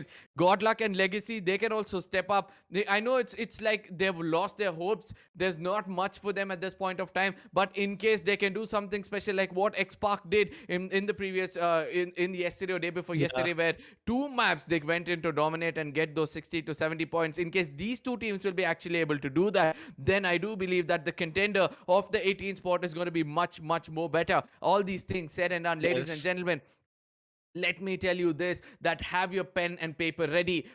Write down your favorite teams and make sure that every time you see the name on the kill feed, put a point next to them and make sure in the overall Oh. points table is it adding up to select them in the next round. For now, we'll be looking at the overall points table where every team has Oh. played 22 matches, and it's the most important thing. It's going to be 300 marker crossed by the side of Team Insane. By standing by the name Insane, they're going to be leading on the top. Right behind them is going to be Team XSPARK with 235, Celsius with 227, SKYLIGHTZ Gaming with 190, Team 8-Bit with 186, GODLIKE with 185, and GODLIKE, what a gameplay coming in from their side. A two-man coming Yes. into this game. And the finishes, it keeps counting, it keeps counting. I mean, 119 for themselves. Placement points, probably the least you can find in the top 12 or the top 15. At the same time, Team Entity coming in with 183. TSM, I mean, this team is also not stopping when it comes to finishes. So they've attained 182 points. Team Forever, 22 matches done. I would like to say this is the team I would like to call comeback team for this, semifinals, because they were at the rock bottom when they started off yesterday or day before yesterday's last match, and now they're standing at the ninth position. Well, 80 points different between one and two. It's gonna be Team Insane already just, going by far in this marathon race of our day six. 6 days of overall semi-finale matches. This is the scorecard after the post 33 match. So it really shows that more three maps are remaining, more two matches are remaining for each and every team. And uphold your breath, guys, because the next nine teams are coming. Whom do you expect it's gonna be at the 18th spot? Well, I'm really just expecting team Weird Esports to just hanging in there, because yeah, Velocity won the winner chicken dinner, but team Weird Esports also had a part, but no. Team Velocity are gonna give the setback, and the bar is actually raised at the highest level possible. 130 was the benchmark, but no, it's a big no cause more two maps are remaining, and in two maps, anything could go wrong, anything could go right. The first winner chicken dinner, and that's helped Team Velocity to just come up from that elimination bracket. Well, Team Blind Esports 7 Seas map wasn't that good, but somehow they will be quite inside the lead. Team XSPARK also, because the mark of 150 has been crossed, they are in a very, very safe bracket at this point of time. Orange Rock and CHEMIN Esports, they really need to cross the 158 point, or else it's going to be unfortunate. 148 reason is that now any team possibly could really grab up 40 points overall in next two matches with their plan. That's the best. Now, in case you add 40 points to Velocity Gaming, it's got to be 159. So 158 is definitely that benchmark. Well, let's see what's going to happen in the standings of 19, 20, 21, 22, and 23, because the next nine teams, they were quite close to each other. Weird Esports just stepped down from the 18th position, but that's where, Arka, what are your expectations? Do you think Team Velocity could be consistent to be at 18th, or still the game is not yet over until it's going to get over at the map of Miramar? I do believe that the game is not going to end that easily, because it's going to be hard for any teams to come in and cover up a huge difference. I'm speaking about the 26th and the 27th position. Ladies and gentlemen, let me put this in front of you. 1 point The difference. numbers are pretty clear at this point of time, and let me tell you what the numbers look like. It's going to be 119 points. If I'm not wrong, that is what VLT was looking at, 119. And ultimately Yes. now we are able to see the next number, the best number which we can see in the three digit is our Team Soul coming at 101. They have a difference of probably 18 points to catch up. Yes. That is one good winner chicken dinner coming in from their side, and that is going to be decreasing as we call out the names: Team Soul, AZTEC, then we have Easy4, Rivalry, Weird, Force One, Enigma Gaming. All of these teams still have a fighting chance. I want to see which is going to be that team which will be trying to end their spree in the beginning itself. It's important for them not to get into the crosshairs of the teams on the top. When we have teams like GODLIKE still dominating, when they have teams like Insane still dominating, it's better these teams do not go in and fall into their crosshairs. In case they're confident, in case they feel that let's cut off the head and then walk into the tail, I do believe that it's going to be much more easier for them. All these things said and done, my fingers are crossed, all the teams are over there, then this Yes. is what it feels like to be in Sky Esports Mobile Open. Not the first time. I'm going to be telling you this every time you guys come in over here at Sky Sports. This is going to be treated to you every single time. I mean, I'm just waiting to see what's gonna be next. Only Arca, only first half of our day six has ended, and already it's been such a huge roller coaster that after we start and end the roller coaster ride, it's once again which we are going in. But this time, call it a reversal part, because Miramar, Erangel, and Miramar is gonna be the case in the second half, which will be happening at the Loco app. So to all the guys who have tuned in, let me inform you three maps. First map of Erangel, which was being won from the favorite team, Team Soul. Miramar, the first winner chicken dinner from the side of team TSM. And then again, Erangel, it was Velocity with the maiden comeback with the maiden winner chicken dinners to grab them the top 18 position. Well, as we talked about a reversible card, it's got to be Miramar, Erangel, and Miramar. So teams out here definitely have those vision clears. Two maps remaining, one at Erangel, one at Miramar, two different groups overall. Team A, Group A will play once with Group B at Miramar and then with Group C, and so will be, vice versa for different groups as well.